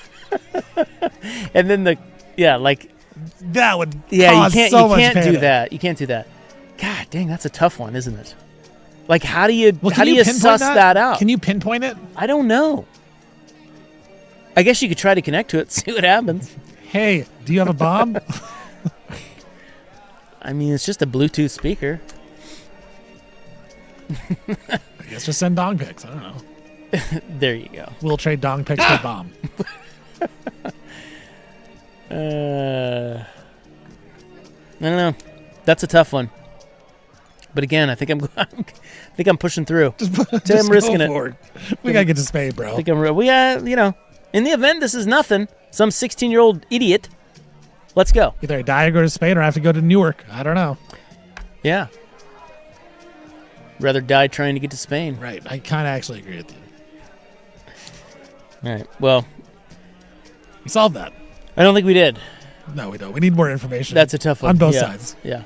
But there's always something like that that's, like, especially with unruly passengers, like, you get some crazy, just freaking, they did this on a flight to, God, where's that, Iceland or something? They just duct taped him to the seat and kept going. See, I'm with you on that. That kind of thing. That's what I mean. Yeah. Like, just beat him up. Throw him out the window. Lock him in the bathroom. I don't know, do what you need to do. Again, lawsuit, but... Just tape him up, everyone gets one shot at him. God, that'd be awesome. Would you take a shot? Let's say something was happening in the back of the plane. They subdue this guy. And then they put him in the front of the plane and they tape him down so you get one slap as you walk out. And they say, anybody, when you're deplaning, we will look the other way if you slap this guy. I don't think I would. I don't think I would either. No. I'm not adding to that. No, because we're there. If we arrive to the destination, I'm kind of good. I'm fine. I'm good. Let's go. Let's get out of here. I more just feel bad for the guy, how much of a loser he is. Yeah, I would give him a look of shame, though. Right. It's just like when you meet people and you're like, this guy's a real total loser. Like, I don't hate this guy. I just feel bad for him. Yeah. I would give him the Mike Riley, I'm really disappointed in you. Because I think that hurts more than the... I think I'd just give him big. Walk out. All right. Well, there's hot plane news. Coming up next, who will they be replacing Anderson Cooper on 60 Minutes with? Wait till you hear this name on The Fan.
All right, so yes, Anderson Cooper was on 60 Minutes, and now there's very big controversy as to who may replace him on 60 Minutes because he's retired now. And there is a name floating out there. It's pretty wild, but I'm going to save that for tomorrow because I want Sook's reaction, to be honest. Yeah, I'm not the best guy to ask about that stuff. I'll be honest. Yeah, you looked at me like I had 3 heads when I said 60 Minutes. You don't look like a 60 Minutes. I don't know man. that I've ever watched an episode of 60 Minutes. Really? So yeah, I'll say that because I think Sook and I are on the same page. 60 Minutes is one of the best shows of all time. I just know the ticking. Yeah. But hey, it's iconic. Right. That's all I know. Anyway, they're going to replace him, and they're talking about one person, and boy, it's really something. Anyway, that will be tomorrow. Now, I wanted to come up with a couple of scenarios that were really gray with regard to a plane on its way to your vacation destination and why they had to turn around. So I asked AI. I went to ChatGPT and I asked them to come up with some controversial scenarios where they had to turn the plane around, pissing everyone on the flight off. And there are several. Okay, so you tell me what you would do here. Okay, so you got one guy who wouldn't stop doing pull-ups. I guess he couldn't sit still, and this was a flight from Australia to Malaysia. This was a couple years ago, and they could not get him to sit down, and he was doing pull-ups all over the cabin. 2 off, 2 on, 1 off, 2 on. And they had to turn the plane around. Again, this is where if I'm the captain, I'm like, hey, do I have any big dudes who, Hey, we're going to hire some hired guns. I got some guns. Do I have any goons on the plane? Take this guy That's out. the problem. Like, how big is this guy? Like, can we take him? Well, there's 300 of you. How could you not take him? Sit on him. Figure it out. There's going to be at least 75% of people that are useless in that situation. 100%. I think 90% of people are useless. Right. In that so situation. you take what 90% of 300? What's that? 270. Yeah. There's probably you got 30 people. Don't you think there's 5 to 10 dudes who are willing to? I do, but if it means not turning around. What is bro doing? Just pull-ups? Yeah. Apparently he said he was trying doing pull-ups on parts of the aircraft and.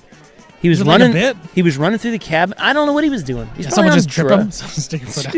Yeah. Oh, sorry. There's this one. This is an interesting. No, one. but I'm with you. That's not worthy to turn. Yeah, no. See, if I'm the captain, I'm trying to come up with a solution how I get to Malaysia. Okay, the second one: missing cell phone battery. Now, this one's interesting because you know how much the lithium-ion batteries are a fire risk. So they ask you not the lithium battery powered devices. Okay, so one passenger lost one in their seat, which this wasn't that long ago. I remember we talked about this. I'm still blown away that they couldn't find it. She knew it was like right there in her seat, and she couldn't find it. So they turned the plane around. Yes, that's dumb. Can't we just like... So there was no sign of smoke. There was no fire. But regulations say you can't mess with that. That could be a fire hazard. We got to go back. Well, because you can't put your flight attendants at risk either, right? Well, you're putting all the lives at risk. But what if you're the captain and you're kind of you're a double down kind of guy? You're like, well, I think it'll probably be fine. Let's keep going. But I mean, I know, I get it. I'm just joking. You can't. No, I know. But at the same time, how frustrated are you? You're like, very frustrated. Here's what I'm doing. I'm getting up and helping. We're finding that damn battery. Right. It's a loose battery. It's got to be here somewhere. Find it. It also really depends on where we are in the flight. Yeah, right? Like more than halfway. Right. Yeah, we ain't going all the way back there. No, we ain't going back. Move forward. For your stupid battery. And by the way, hold on to your damn batteries, bitch. Yeah. People. The passengers who refused to stop smoking. Apparently that was a thing. They go into the lab and smoke. They ignore the warnings. Again, there's another one. That's one person. I'm taking them out. Woo! How about this one? The I'm allergic to dogs diversions. There have been cases where severe allergy concerns involving service animals led to passengers having to be removed or flights delayed or occasionally returning to the gate because they couldn't handle the pets. In Springfield, they're eating the dogs. They're eating the cats. I'm sorry, I needed a reason to play that. They're eating. That is a good one. Well, I just saw this video of quote unquote service animal that was on a plane that was just barking like crazy. Yeah. Now service animals shouldn't be barking, but this obviously is not a service animal. It's just had their pet. Yes. Yeah. And is barking. I have a problem with that. The pets on a plane thing. I don't like it. I don't like it in general. Okay. But I think. But it is a thing. It is. And let's say you're really allergic to one. And what are you supposed to do? Like, if I'm allergic to a dog, am I just supposed to not take that flight? This is a good one. I think you got to, as the crew, you got to put the dog as far away from the allergic people as possible. Let's separate these two weenies. But that's going to cause problems. You're like, hey, miss, can you and your dog go to the back over there? And she's like, no, I paid for this seat. There's a lot of problems that are going to come out of this. Well, I still feel like as Captain Ray O'Bannon, I'm coming back there. We're not turning around. You got to compromise. I am with you. You got to try something to compromise. Here's some nasal spray. You'll be fine. I don't know. I don't know about that one. Depends on how severe the allergy is, right. I guess. We don't know this. But you can't just say, "Oh, I'm allergic." Okay, let's open a window, crack a window. Can't do that. Well, you always have bomb joke guy, and that's there's nothing they can. Nobody in aviation finds that funny. You can't. Nobody finds it funny in general. Right? Like why? What are you doing? I mean, how? Not funny. Yeah, I'm with that. You tape them up and you punch them on the way out if you'd like. I think one of the worst ones is have you ever been on a flight where they screwed up paperwork or something? They always say, well, we're late getting the yes.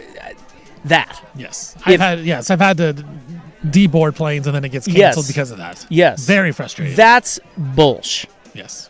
Because that's just on one person screwed up. They should be able to deal with it. Right. Has nothing to do with me. Right.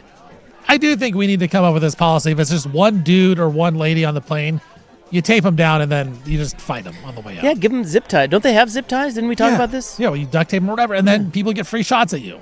Yeah. I think that would deter people from acting like gun. It would deter people from acting like morons on the plane. Yeah. Like if you know there are real consequences. Right. If I'm an idiot on this plane, I'm going to get slapped by every single person on this plane. I think you're less likely to be an idiot. Big Sue could be all for that. That's his policy. That is a Suk. That's a Sukism. That's a Suk policy right there, yeah. So, I mean, we accept, like, look, sometimes there's safety-related diversions. I get it. But somebody forgot something or your paperwork isn't in order, that's on you. There was one, apparently they said one of the weirdest aviation stories involved a passenger who was farting and farting excessively. And it sparked an argument that escalated enough for the flight to divert. Again, this is another one. Figure out Can't we just separate people? Yeah, figure it out.